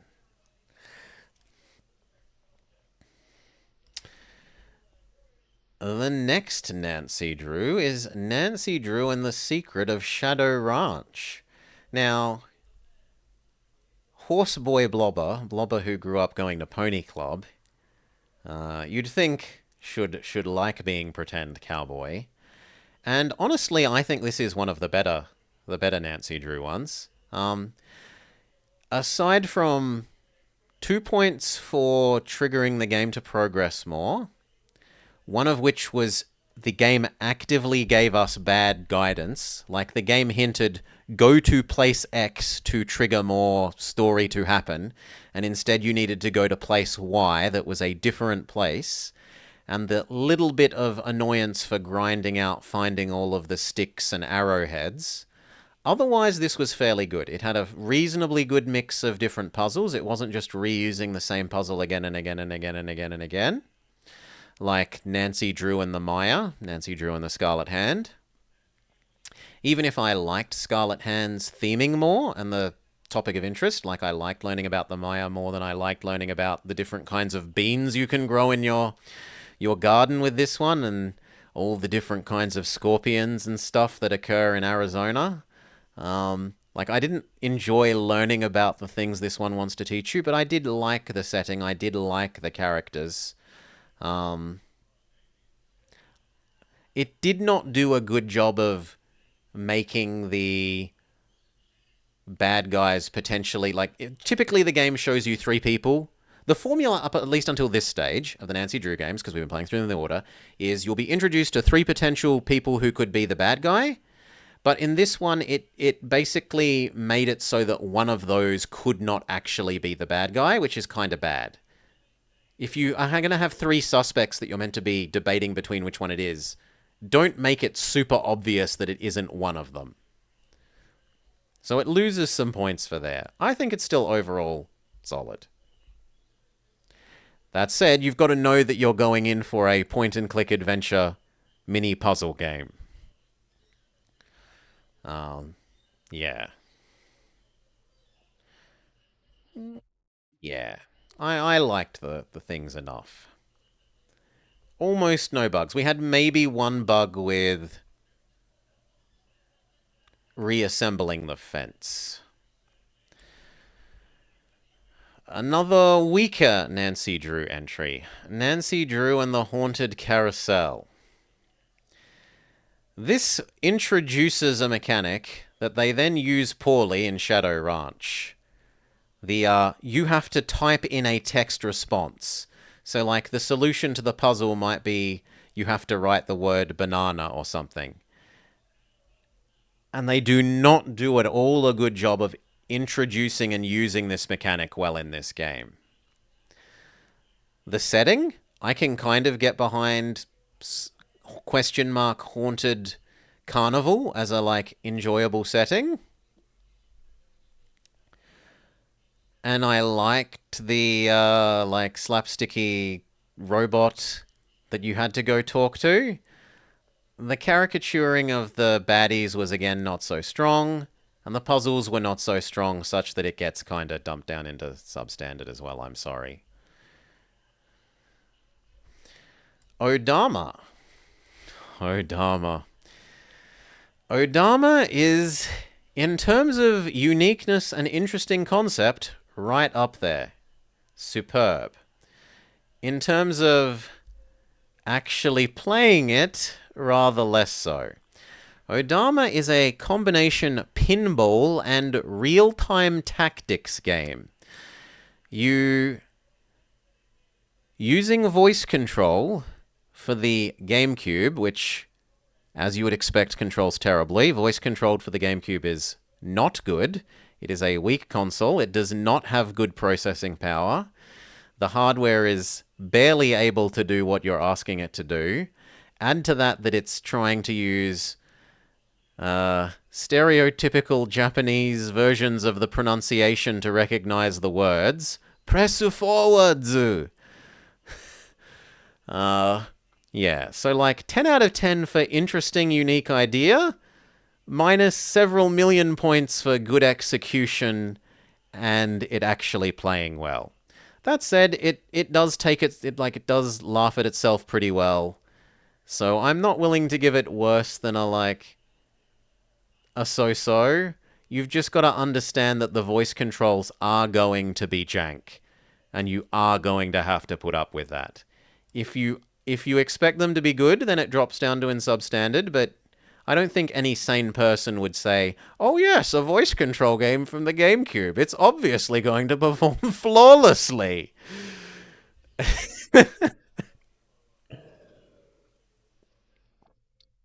Oh, okay. So-so as a game. Should you play it? Maybe a bit substandard should you play it.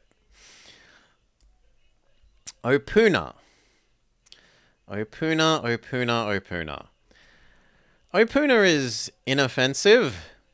It commits the cardinal sin of not being particularly memorable beyond its art style for anything. It's like a typical RPG, think Final Fantasy-esque, you grind your characters up, you fight other things. You wouldn't expect voice controls today even to be not jank? Yes. Which we know from, what was it, Dungeon Master? Where it doesn't accept that my Australian forward, my R's are not strong enough for forward to trigger. Ugh. So it's like, it's not technically bad, but it's just unmemorable, or beyond the art style being slightly memorable, nothing about it is particularly memorable. It's inoffensively average. Doesn't do anything particularly well or particularly unique. Okay. Packy and Marlin. Packy and Marlin is rather like Bronchi the Bronchiosaur. No superbs, no. Rather like Bronchi the Bronchiosaur, it is a SNES game for little kids about a health issue. In this case, Packy and Marlin both have diabetes. They've gone to a summer camp. The summer camp has been taken over by evil rat things. And you have to do action platforming to get to the end of every level whilst answering occasional questions about how to correctly manage your diabetes and learning about diabetes. Across the course of the level, you need to eat food.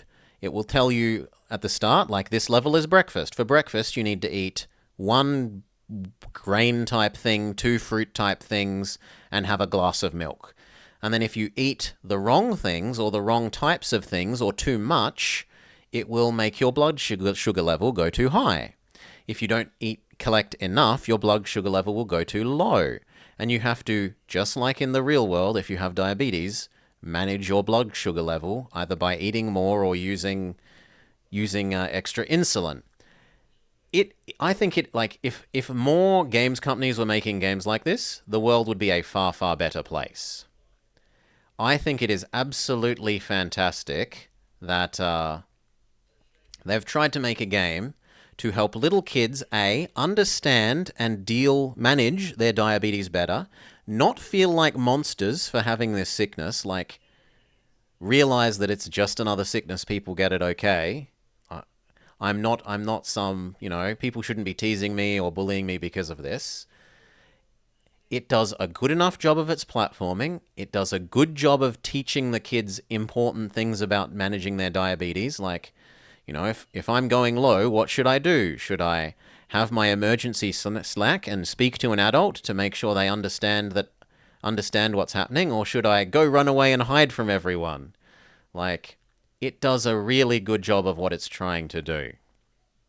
It is maybe a little bit short, but again, it's a game for absolute little kiddies. Like, I think the main people that bought this game were either people that wanted it for their kids with diabetes or doctors that wanted a little thing for their waiting lounge. Like for kids to play whilst in their waiting lounge and they're dealing with other things. So I'm absolutely giving that a strong. It's enjoyable enough to play whilst absolutely helping to make the world a better place. Absolute top props to the people making games like that. Pokemon Conquest. Now, I love me my Pokemon. I don't especially love me my Nobunaga's Ambition. It is Nobunaga's Ambition, but fought out using turn-based tactics with Pokemon. It's a solid. It doesn't do anything especially badly. Maybe some of the writing and maybe some of the little mini campaigns. It's got a whole series of campaigns. There's not just one campaign. There's one big major campaign, but there's also a lot of little mini campaigns. You've never played any of these games? No, I never played any of these before 2024. These were all new to me.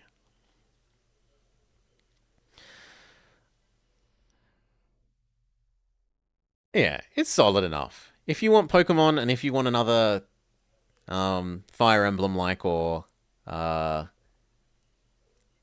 Advance Wars-like, but with Pokemon, you'll have a good time. Next, Pokemon Ranger, Shadows of Almia. This was dictated by Miss Morrigan Nightshade, because I'd never played these specific Pokemon Rangers.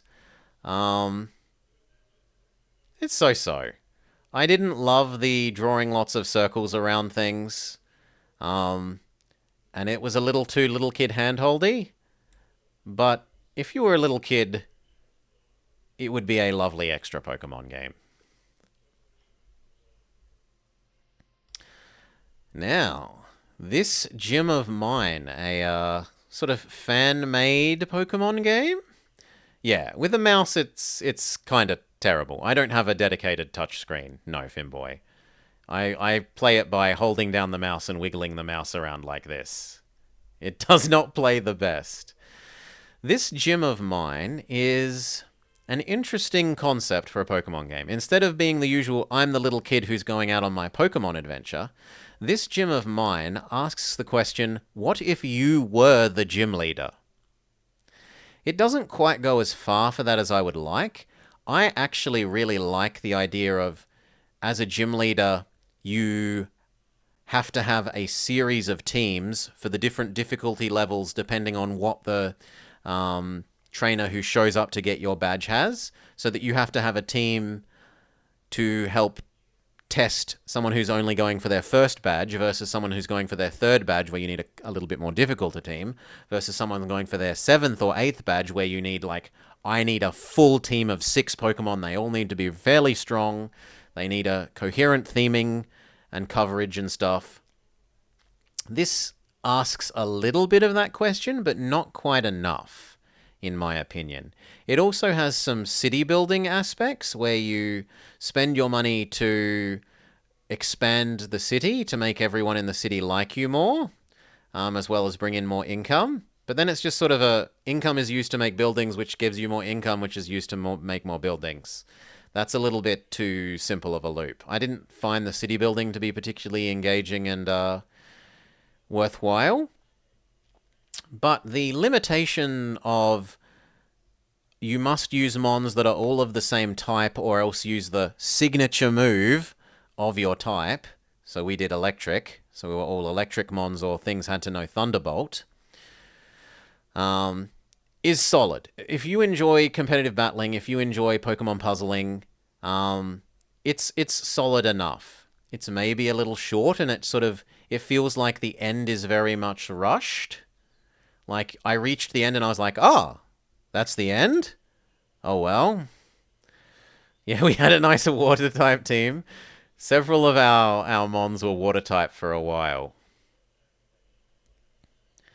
Gyarados could have Thunderbolt from memory. Or was it Ice Beam? One of them was we had 2 wrong mons for a long time in our runs. Continuing the Pokemon theme, Pokerogue. And this is this year's first winner of a superb game rating. Firstly, it's free. Much like Just Barely, I guarantee you will enjoy it or double your money back, right? It's a free game. It is absolutely fantastic in terms of merging rogueliteness and Pokemon.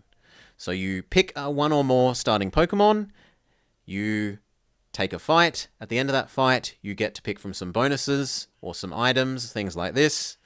And slowly across the course of the run, you collect more Pokemon, you build up your team, you evolve them, you stack items on them and stack bonuses on them as you work your way up to beating the Pokemon League and then eventually beating Mewtwo equivalent, essentially. It has really good levels of strategy. It has really good levels. No microtransactions, nothing like that. At least not when I played Shibigist. I haven't played it in a while. Things may have changed since then. But as far as I know, it is free and intended to remain for its entire lifetime entirely free. It was at sometimes the worst things I can say about it is that it got so popular so quickly that it had server issues, such that I specifically was running my own server so that I could not have issues connecting to the global server. Like, that's about the worst thing that I can say for it. And maybe that it has a bit of a steep difficulty curve at the beginning, especially if you aren't up to date on all of the Pokemon and all of the moves and all of the abilities. But those are more or less the only criticisms I can level at it. I absolutely think if you like Pokemon, if you like roguelites, if you like both of those things, go check it out. It's free, it's fantastic.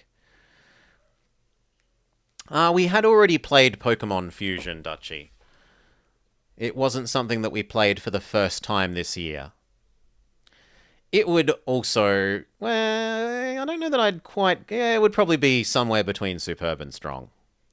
It has some issues in that it doesn't always tell you exactly what you're supposed to do moving forwards, but the art aspect usually carries it. But yeah, going back to Pokerogue, it has fantastic replayability because there's all sorts of challenge difficulty things. There's things like only play with one type. There's things with only play from one generation. So you do all Gen 1 Mons, you do all Gen 5 Mons, you do all Electric Mons. It has, yeah, it's fantastic. Going from a fantastic game to a not fantastic game, Prince of Persia on the GameCube. About the best thing I can say about this is it's really funny having supposedly Arab guy who had like, "You what, mate?" accent. He had super strong British accent. Aside from that, it was just kind of bad. Bad enough that I'm chucking it without remorse into the shitty pile. I had intended to return to that game and finish it, and you'll notice that it hasn't happened. And it's not because the game is good or has almost any redeeming feature. Maybe one day I'll run out of other games to play before keeping my promise to return to and finish that game. Pyre. Pyre is something that we are still currently playing through. It is, like Gris was, super gorgeous. Fantastic visuals and fantastic audio. Really good music, really good visuals. The story is, I don't know the ending yet, so I can't fully judge it. I'm intrigued enough to want to know the end. I like the characters. I like the characters such that I want to know what happens to them. But it could also fall down at the end, and I can't make that final call yet because it's still something that we are playing. It did, however, trick me into playing what is essentially combat basketball. I'm not the biggest sports ball person, and it is kind of fun to play the game. It is also a bit clunky, and it also feels like it's something that you should be playing multiplayer, where you could have more than one of the characters on your team moving at a time. So I'm only willing to give you a solid. Yeah, for tricking me into playing sports ball, and on account of that I don't know how the story ends and it might flop at the end, it's just getting a solid. Not amazing, but certainly considerably better than so-so. Railroad Corporation 2. Yeah, you're solid enough. It doesn't really add that much more to 1. All it's really adding compared to 1 is diesels and electrics and a little bit of extra, like, good chains. I don't really see that as being enough of a improvement over 1, unless you're Super Train fan for wanting. And honestly, I am a person who prefers the steam choo-choos to the diesels and electrics, so I would thematically prefer 1. Even if they have made some things a little bit neater by the time of 2. It is also still in ongoing dev, so they may yet improve it. But yeah. Longer campaign, remove the fake choice, for not fake choice, fake pressure-y, time elementy things, and don't focus on the less good trains that aren't the steam choo-choos, and you'll score higher for me. Possibly the most cringe game we played for the year, Rave Master. Rave Master is a fighting game, so think a 3D fighting game, so think like Soul Calibur or Tekken, modern Tekken-y sort of stuff, except that it's using the cast of not an anime, of a manga called Rave Master. It had kind of terrible story. I kind of liked the characters, even if they were cringy and terrible. The fighting was bad to kind of too easy. So it's substandard, but it's not super substandard. If you had connection to this series, like if you had previously watched the anime or read the manga, you'd probably be able to push it here or maybe even to so-so. But without that connection, it doesn't get above just kind of slightly substandard. Robotech Battle Cry. This was dictated by Shadow.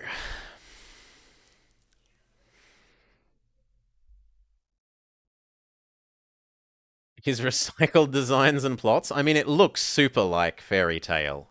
But anyway, that's what attracted to me, is that it looked like Fairy Tail, but it's not. This was dictated by Shadow. You are a flying mech thing that can transform into like airplane mode, mech mode, and some other mode.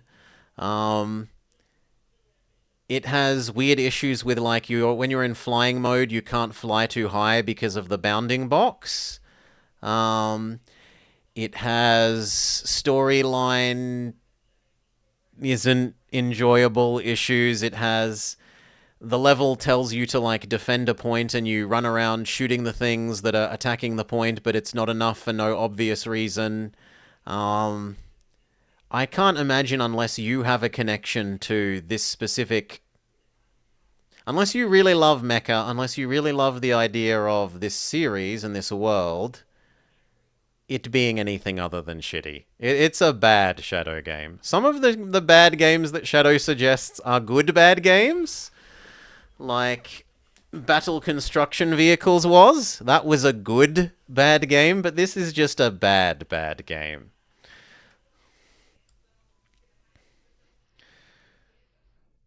Mm,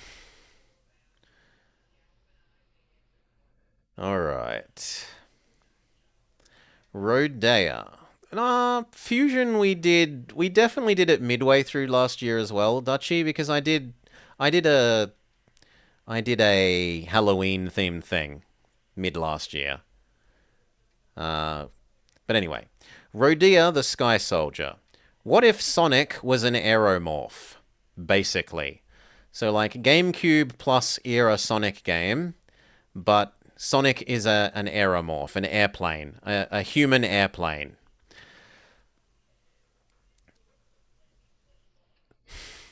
It's fairly pretty and it does have nice-ish music.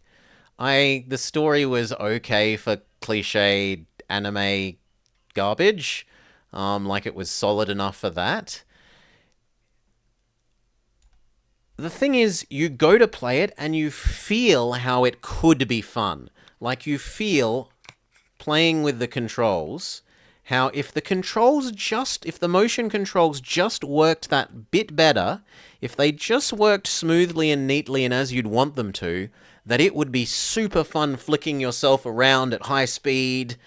But instead, because it kind of controls a bit painfully with the jank motion controls, it gets pushed down to so-so. If this controlled well, it would absolutely be solid or strong, but it doesn't. We played Rogue Leader 2, but only kind of just for a little minute because it had emulator issues. So this can sit in so-so. It's a, technical did not finish, really. Yeah. We had emulator issues. Technical did not finish, but it is a game I played. It could be good, it could be bad, I don't know. For one that we do know is kind of slightly bad. Oof. Samurai Warriors Katana. So it's a Dynasty Warriors-esque in that you run around smushing up enemies, but you do so by swinging your Wiimote sword around. It doesn't take all the inputs terribly well, and towards the end, the bad guys get it becomes the same issue as Super Punch, in that it's not about you fighting well; it's about you memorizing what attacks each enemy has and the sort of timing windows on when you have to dodge or attack them for those attacks, or like counter attack them for those attacks. So it's not super bad, but it's kind of a bit bad. Then we have a sad entry. Science Papa. Cooking Mamas. Man who brings home the bacon. Science Papa. I love science. I wish that this was a good game. But it's not. It's grindy. It's kind of like one of those manager cooking kitchen thing games where you've got to like I need to be cooking this at the same time that I'm chopping this. I need to make sure that that thing over there hasn't been on the heat for too long, so go over and check and pull it off while then I go back to doing the chopping. You're managing doing like 4 or 5 things at once, except that it's a bunch of science-related things, and they're all kind of just a bit bad. And it's super grindy to make more progress in the game. So, as much as I wish Science Papa was good, it's just kind of shitty. I'm sorry. Scooby Dooby Doo! First Frights. I didn't mind this. I think it was so-so. Um, it was alright enough for us to play during Spooktober.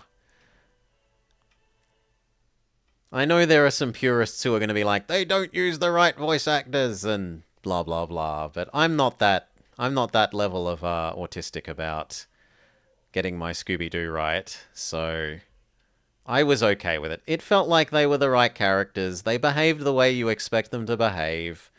It didn't have too many janky puzzles. And the ending was correct, like, oh my gosh, maybe there are real ghosts? It was a good Spooktober game, even if it isn't a good game. Next, SeaWorld Adventure, Shamu's Journey.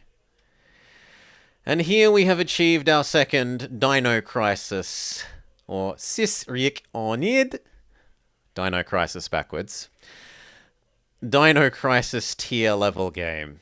The absolute worst level of game. Eh. Yeah. Joining Ghostbusters. It doesn't teach you anything. It's a really bad, I want to say platformer, but it's not platformer. You just sort of swim around. It's essentially swim around in a maze. No, this wasn't a shadow game. It should be, Finboy. He should be suggesting this for other people to play because it's that bad a game. You swim around in a maze, occasionally doing little semi-puzzle things like press the red button to open the red door. But it has absolutely terrible controls. I literally could not beat the final boss because of how bad the controls were. Even though you're meant to just press a button and it work, it's something to do with either the way you press it or the timing between when you have to have done the previous wiggle waggle and pressing the button. It took us half an hour to manage what was supposed to be just an on-screen press one button, like do one thing. I managed to do it in the tutorial version of it, and then you had to do it to beat the final boss. And to beat the final boss, you needed to do it like 8 times in a row or something. And so just, nah. Never saw the end of it because the controls are just so bad it is not possible to finish. Maybe it plays better if you're playing it on the true hardware, but I suspect no. I suspect that they just did a really bad job of the like timing and press button requirements of the game. I'd be interested to see someone finish it properly and be able to tell me for real it isn't that, but I really do strongly suspect that it was.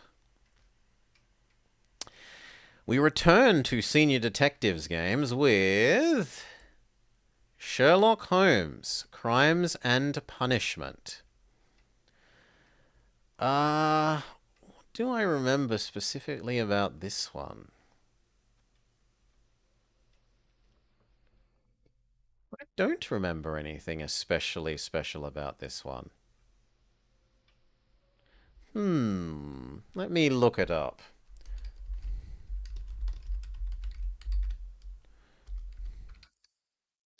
Let me refresh my memory before I go talking potentially out of my ass.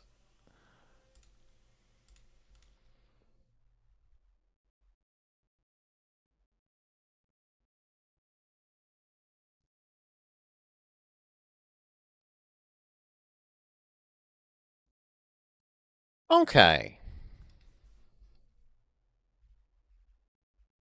So this was one of the newer ones. It definitely looked better.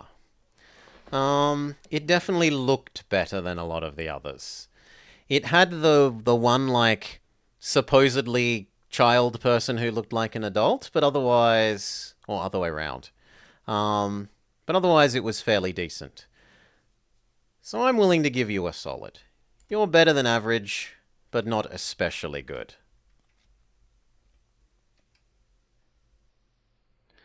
This was balance, Sherlock. I can live with balance, as long as it's only the 2 times.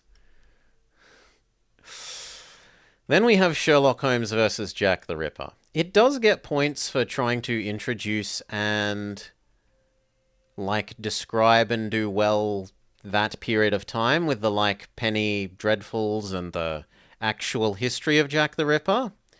It loses points for the whole let's just imagine the dead body and then make up observations about the imagined body. Now, to some extent, I get that why we couldn't do that for the one that was supposedly so horrible to look at that it's like triple X gore level stuff. But for the other one, I don't forgive it. I'm sorry.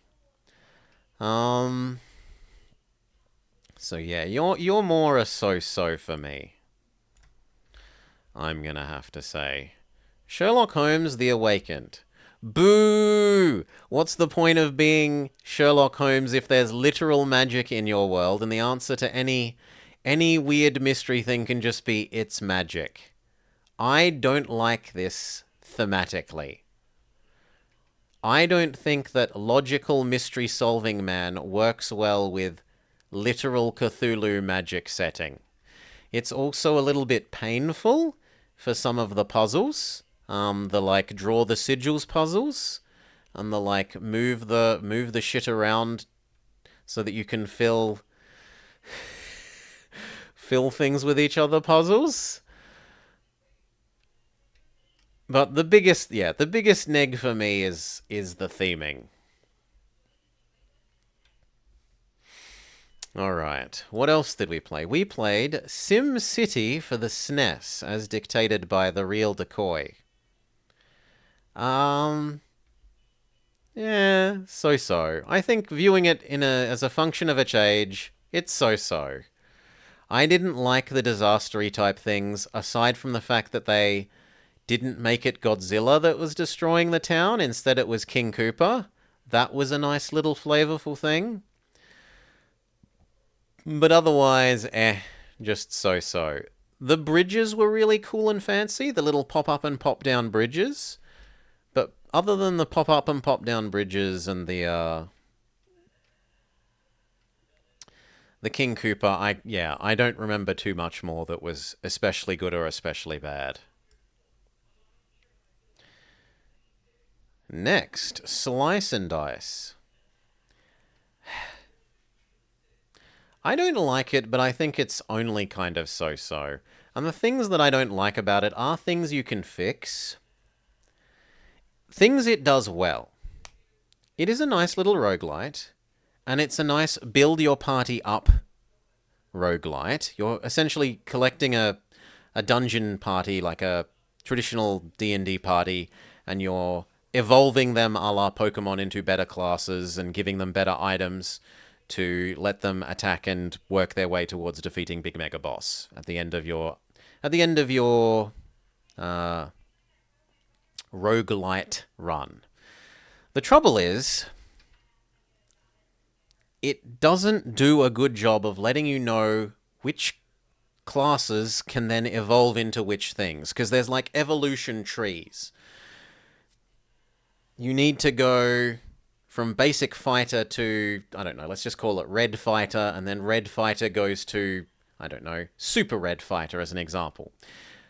And unless you know all of those classes a priori, and you know which classes have the potential to evolve into which other classes, the game presents you with the decision which do you want to evolve into, and you can't make an informed decision with respect to working towards a final game composition.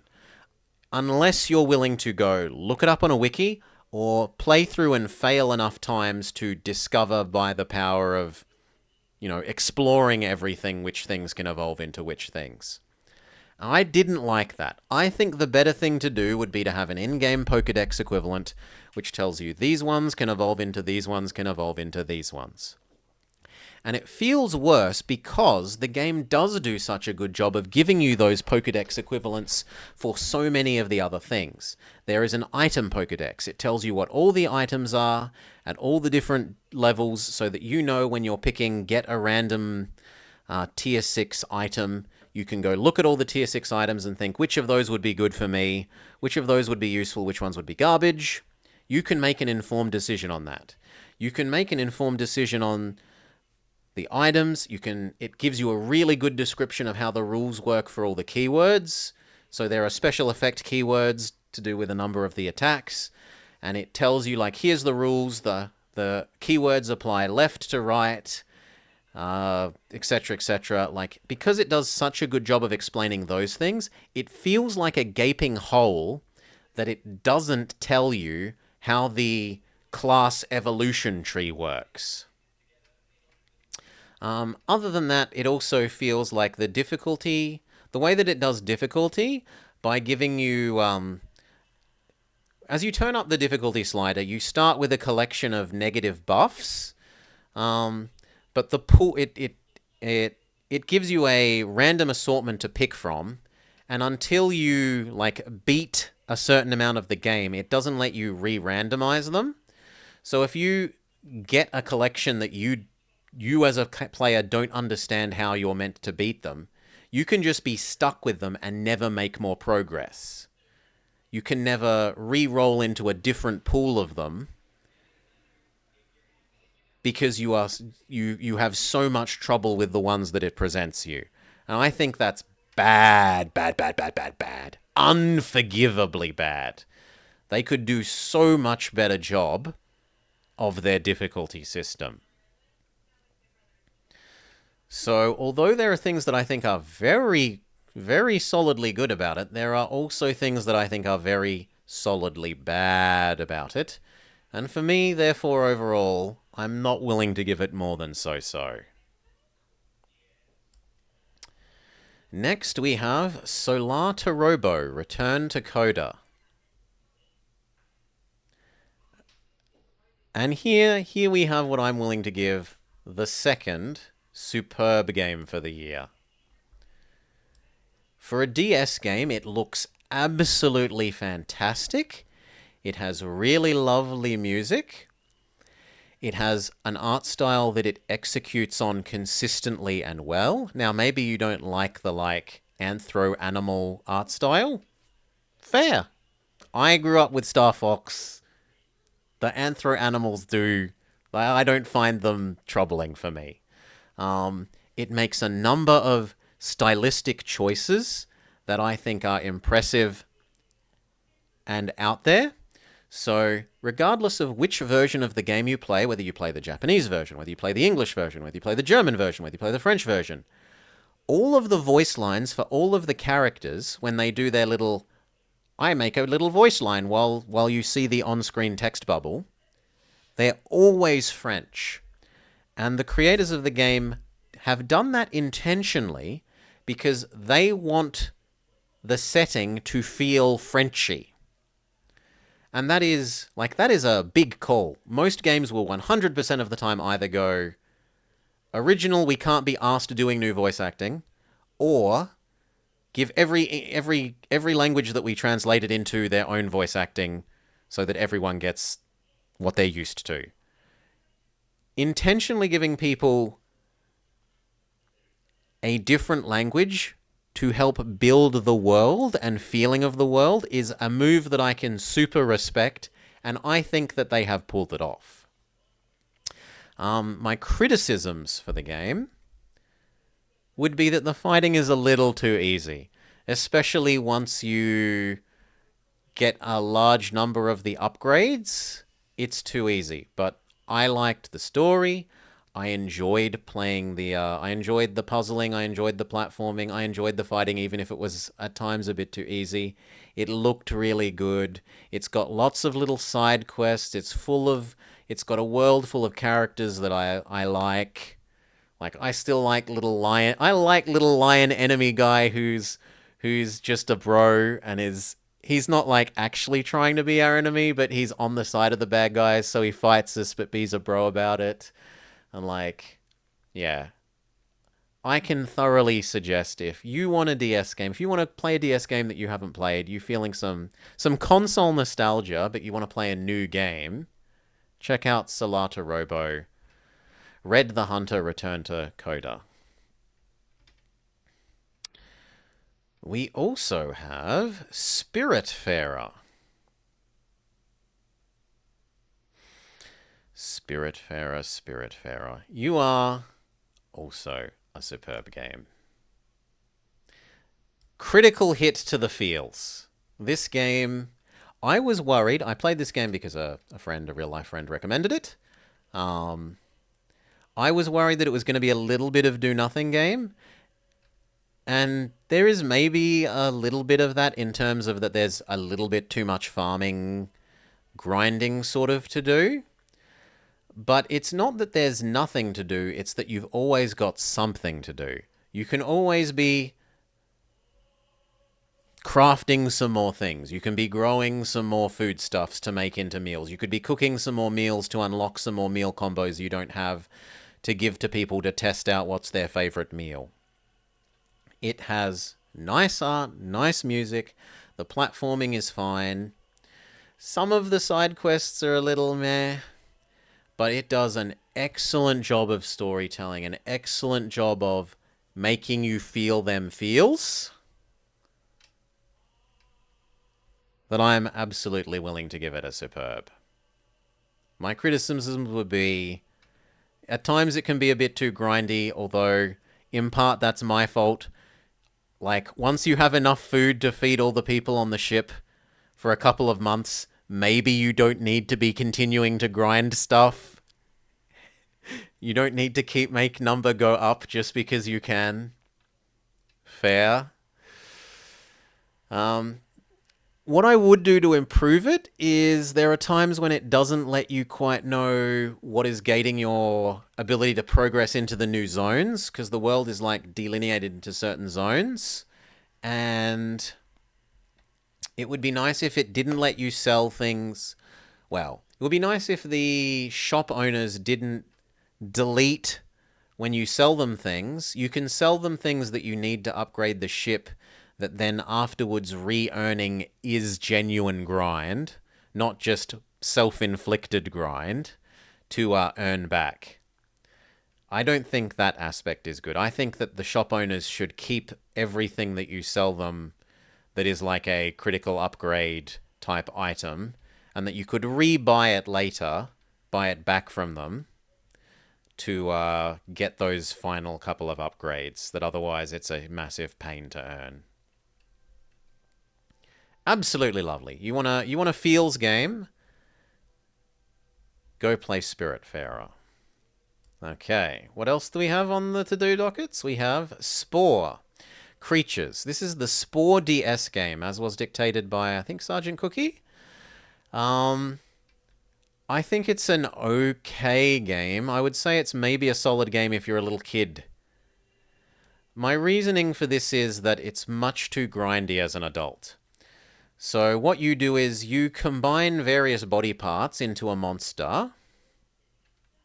You finally finished your own electric monotype? Well done, Krebsig. Well done. I'd actually be a bit interested to find out how the game has changed since I played, because they've probably changed a whole bunch of things.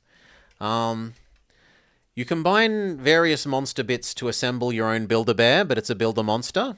And then you are going around solving other monsters' problems to, he snatched your grip claw. Oof.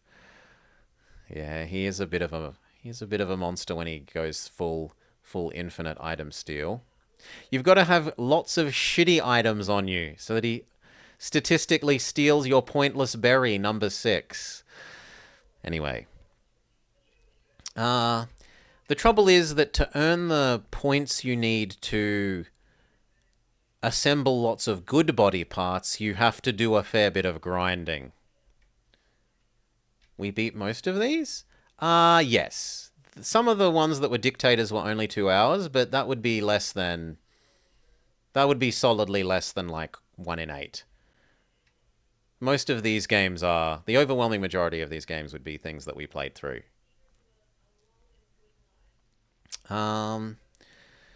So yeah. It definitely is an interesting thing that I don't remember seeing anything else that's quite like it for the DS. On the PC, there is that other game. What was it called? We played it for Baron. Impossible Creatures. That's a little bit like that, but yeah. Interesting idea. A bit too grindy. Would be good for little kids, but less so for an adult who I don't want to have to spend hours grinding up the like genetic capacity points to build a better monster. Moving on to another Baron-related game, though. Star Wars Episode 1, Gungan Frontier. And I can't rate this worse than so-so.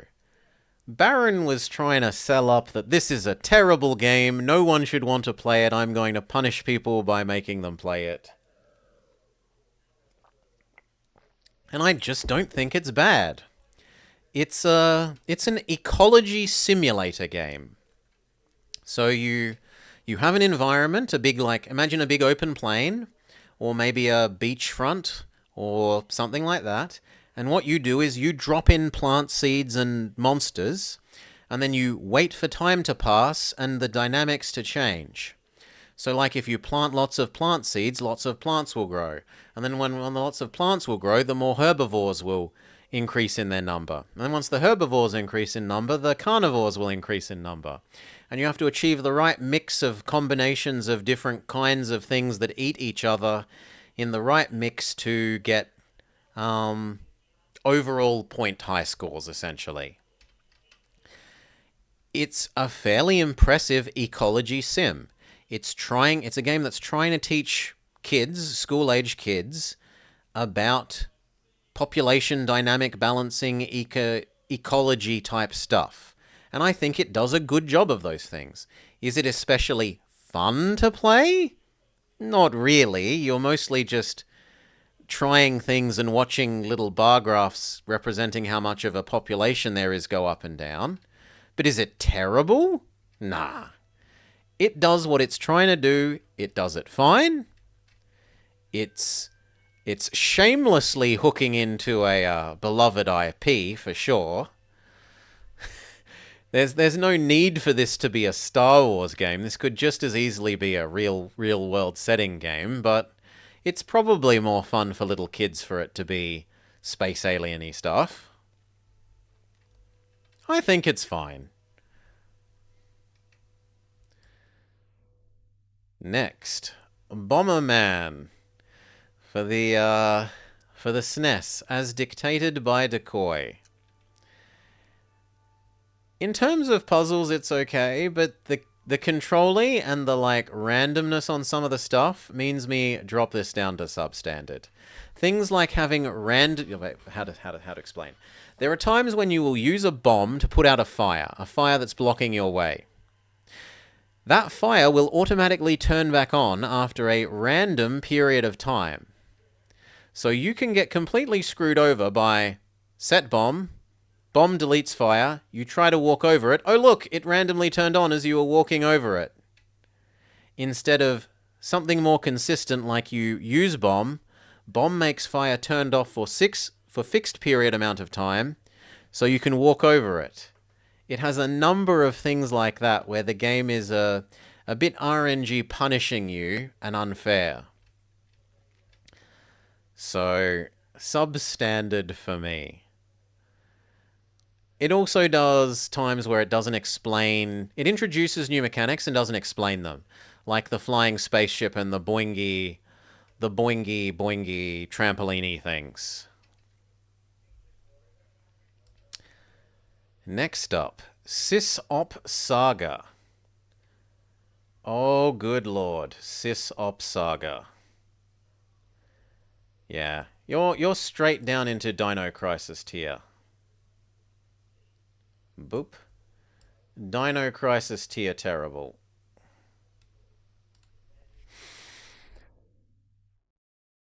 I didn't even understand enough of the game to play it at all. It's meant to be like you are Hacker Man, but you are Hacker Man that manages servers to protect them from other Hacker Man, and it doesn't even introduce itself enough to function, as far as I'm concerned. So, great big. I'm not willing to give it, like, whereas I'm willing to give Rogue Squadron, it's didn't play enough to get a good idea.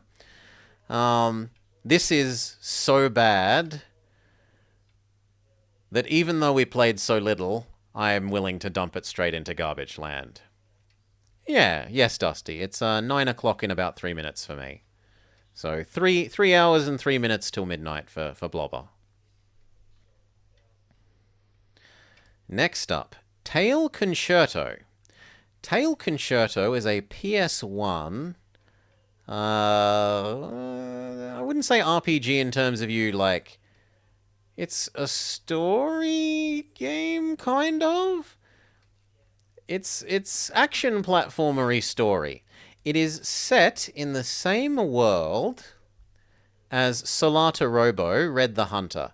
They're all part of a shared universe.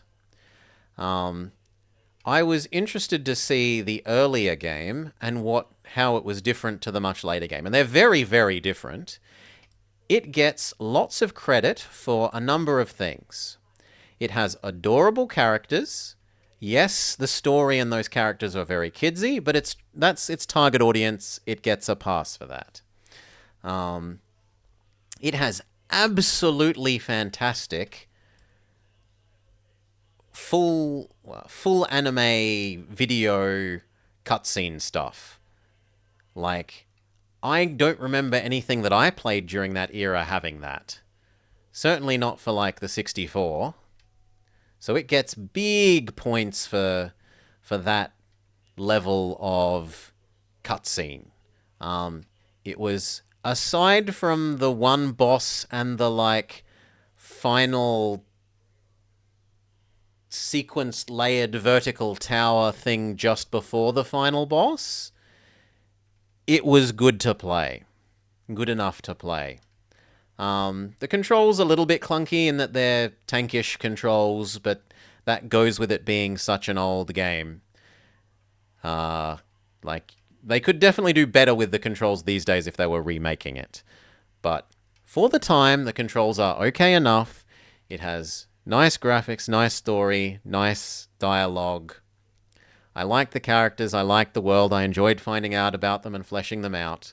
My criticisms are it's a little bit kidsy, and that the final boss and the climb the tower to the final boss thing were a bit obnoxious. Like, in terms of the game difficulty, most of it is a little kid difficulty, and then those two things were really noticeably harder in a not sensible way. Still, I'm willing to give it an overall solid. If you were playing some of the other more modern games like Solata Robo or Fuga, and you wanted to go check back how the earlier games in that universe play, I could still say you could have a good time with that game. I wouldn't say go do something else with your time. You're probably going to have a bit of a miserable time. For things that are a bit of a miserable time, the Destiny of Zoro for the Wii, where you sword fight with your Wiimote. It's bad. It's bad. Straight down to shitty for you. I don't think it does an especially good job of using the Zoro IP in any way. I don't think that I didn't love the characters. I didn't love the story. I didn't love the setting. The controls were kind of garbage. The bosses were okay-ish at telegraphing how you are supposed to beat them, but then executing on it with the bad motion controls is just a bit of a pain. So I cannot in good conscience, I could not in good conscience tell anyone to actually go play this game. Please don't. Save yourself the misery. Okay, we have another of the Senior Detectives games. We have The House of Da Vinci. I'm willing to give you a solid. I don't think I'm willing to give you a strong. It's trying to be little puzzle escape roomy type thing, and it mostly does that okay. It has a setting. It does okayish with that setting, aside from that a lot of the mechanical systems don't make sense in that setting, like they're too advanced.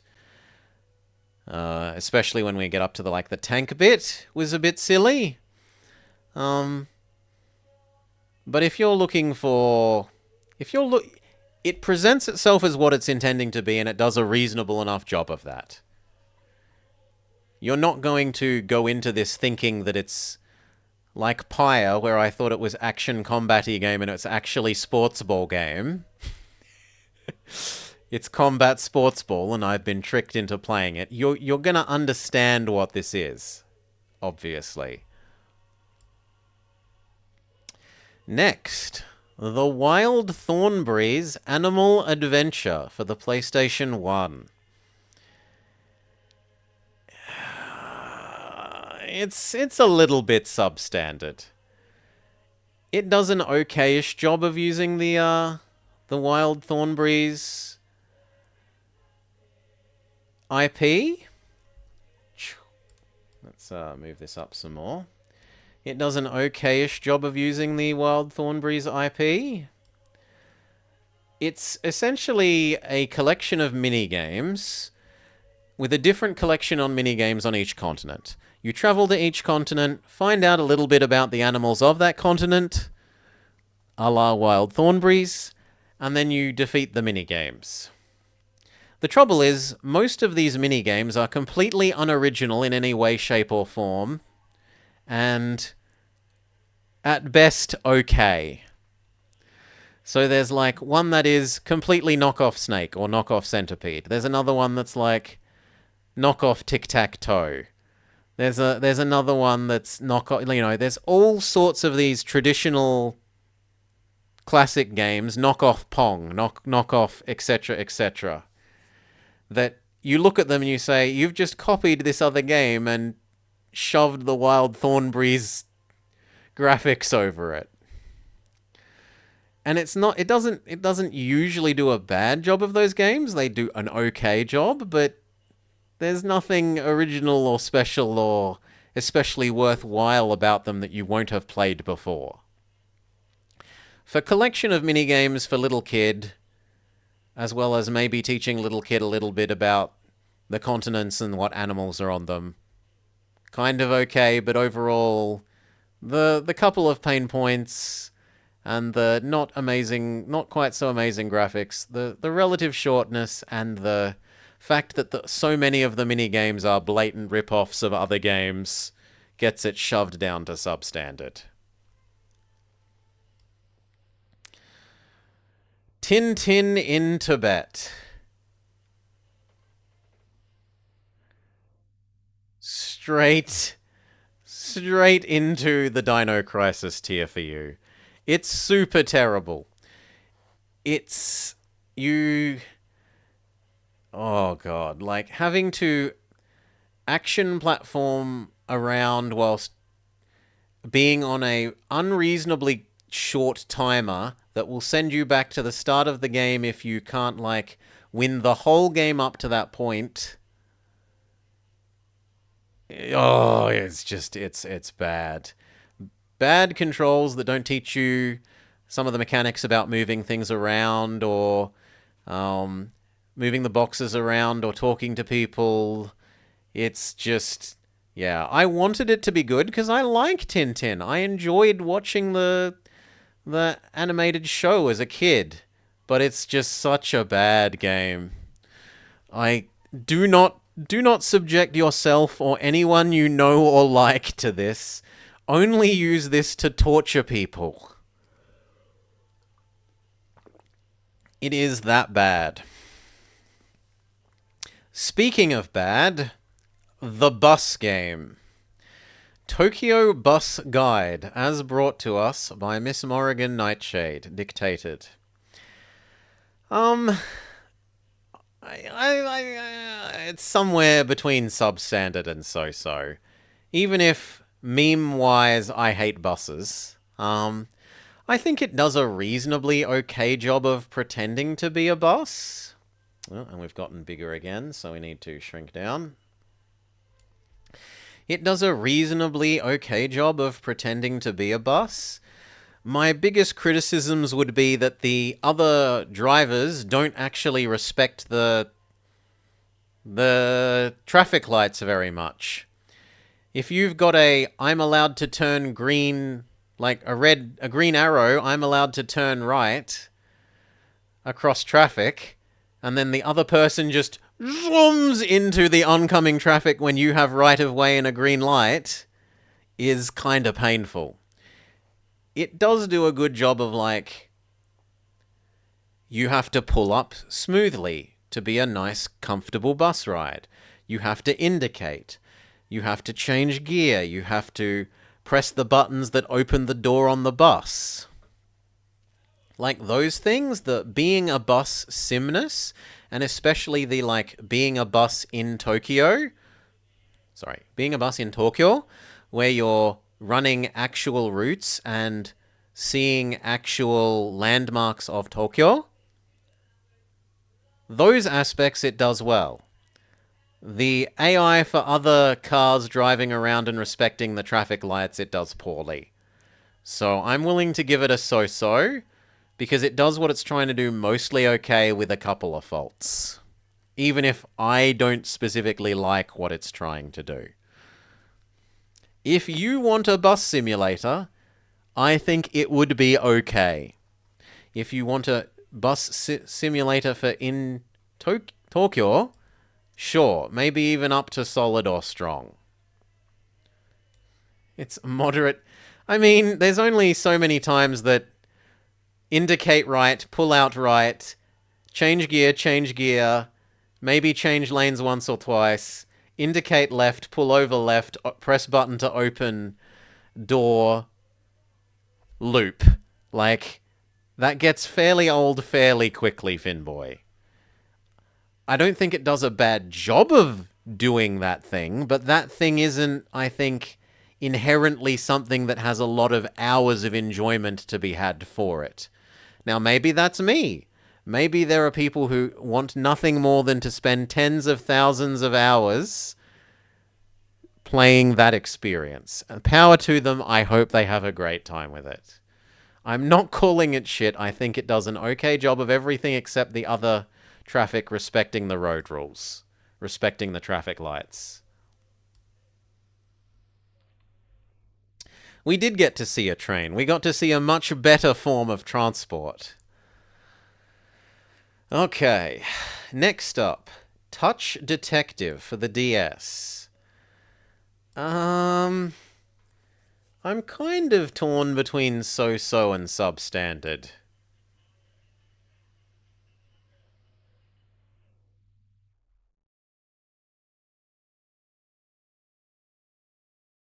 Do I think you're as bad? I don't think you're as bad as My World, My Way. Even if I didn't like you, I don't know that I'm willing to put you down near that and Cringe Master. So you can have a pity so-so Touch Detective, because I did think you had a cute art style, and I did think you had cute characters that I was kind of interested to find out more about, even if some of the gameplay aspects were painful. So painful. Okay, next, Vampire Survivors. The titular genre-defining Vampire Survivors, as dictated by Finboy. So, I think it's a solid game, even if I don't especially like it from the start. I think that starting from absolutely nothing, when none of the goodies magnetize towards you, and you've got none of the combos of items and none of the unlocks, that it feels pretty bad. Once you've played enough of it that you have a fairly interesting collection of different characters to play as, different items that you've unlocked to build with them, enough of the passive bonuses that you don't have to literally walk over the top of every collectible, instead of they magnetize towards you at a reasonable amount, then it's fairly fun. But I think the starting experience is kinda bad. If you're willing to grind through a couple of hours to unlock enough that it becomes more tolerably playable, then it becomes a fairly good experience. Now, there's an argument to be said for your game should be good from the get-go. And I'm the sort of person who tends to agree with that. You should not have to grind for multiple hours to get to the good bit. You know, it gets good after X hours is a way of saying the game starts shit. Maybe go play a game that isn't shit at the start, as far as I'm concerned. That's where it falls for me. Okay, Void War. Void War is FTL if it was wearing its Warhammer 40k cosplay. It is unashamedly like leeching a Warhammer 40k setting, and you are on a ship fighting warp monstery, devil-y things using your ship and your psychic powers and your power armor and so forth. The ship fighting stuff is like FTL, except that it's much more boarding focused potentially. Potentially, you can play non-boarding ships, but many of the ships are much more boarding focused than FTL, so that your fighty power armor, Warhammery characters are doing their thing. I think that it's a nice, like, if you enjoy FTL and you want more ships and you'd like something that's very much like FTL but got some extra special, its own flavory things, then yes, check out Void War. It isn't finished yet,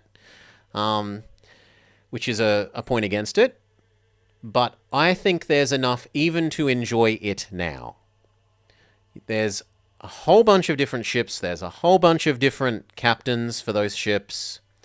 There's all sorts of different ways you can build them with the, like, I summon zombie spells, or there's summon extra fighting things in enemy ship. There's attack with the psychic powers spells. There's defensive magic spells.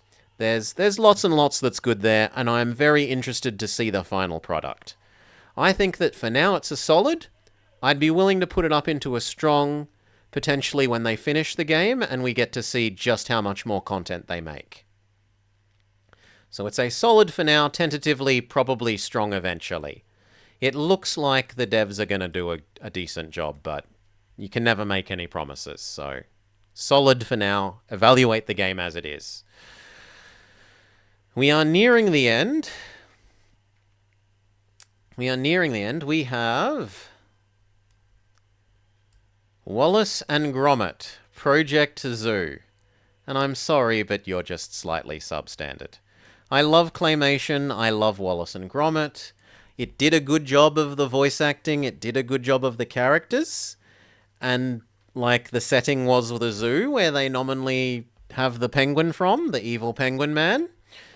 But for a collectathon/puzzle platformer, there are multiple times when it doesn't explain new skill, new weapon.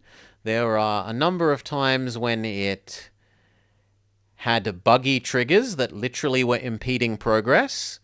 I'm remembering the Trigger the Elephant level, where we had to replay the whole level in order to trigger Wallace to lower a bridge, which otherwise he just refused to do.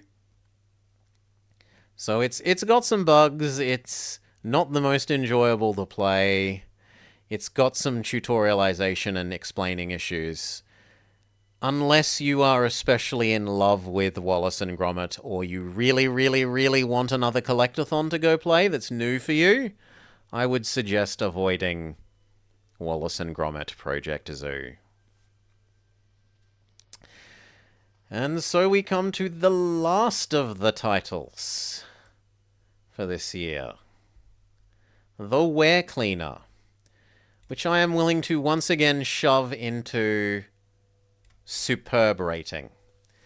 First off, it is free. This is much like Just Barely, where it was a project for a final year uni student.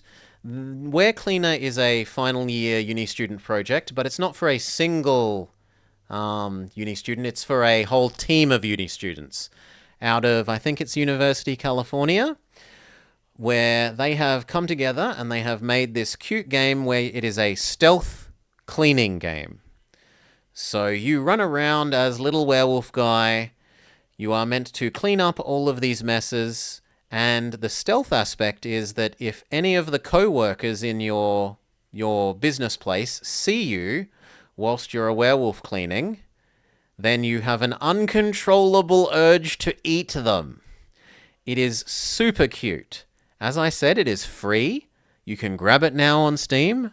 No cost. I personally guarantee you will enjoy it. You'll have a great time or double your money back. Right? It's got a decent length compared to, say, Just Barely, which is a fair bit shorter, especially if you want to try and 5-star every map and get all the collectibles, do all of the achievements. There's a goodly amount of playtime hours. They've got nice little extra stuff, like they're selling real-life plushies. So even if the game is free, they've got ways of supporting them. You can buy their little plushies, an actual Ware Cleaner plushie, and it is super cute. It's got reasonable enough music. The controls control well for what they're trying to do.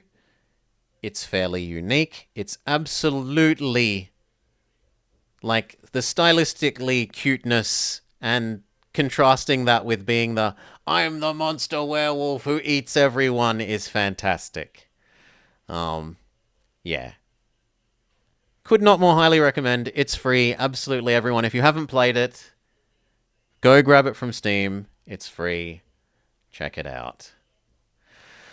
Okay, and let's have a look at our overall distribution. Do we have a vaguely normal distribution, which is what we would expect? We've got 4 and 4 for best and worst. And then we've got, yeah, actually that's very even. Then we've got a row and a half for the next. And then the next one is, I've said there's slightly more solid games than substandard. So there's like an extra 2/3 of a row of solids compared to substandards. And then So-So is the biggest. What is the worst? Dino Crisis. Backwards Dino Crisis. Everything is an S. Superb is best, then strong, solid, so-so, substandard, shitty, nearly the worst, and then Sis-Rick Odin. Or Dino Crisis backwards. Because backwards or forwards, it's a terrible game. And I wanted everything to have S's. Everything is S tier. Wink. Yeah, I'm happy with that. I am happy with the year as a whole. I have enjoyed playing lots of things. I've enjoyed playing and seeing lots of stuff that I wouldn't otherwise have seen, even if it's games that I didn't enjoy overall. Thinking things like Pizzanort's Eternal Darkness. Absolutely don't shy away from dictatoring more of those. I enjoy seeing more things that I haven't seen before. I enjoy learning about the historical development of the games over time, like the Final Fantasy Friday that we've been playing them through and seeing how they evolve, even if they aren't great. And sometimes it's nice to play something terrible just to be able to fully appreciate how good the truly good things are.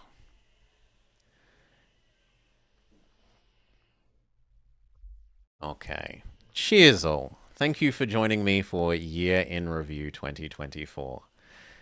Consider checking out the things that I think are really good if you want something to do, especially those free ones. Poker Rogue, Ware Cleaner, Just Barely. Could not more highly recommend those for being free. Have a happy New Year's all.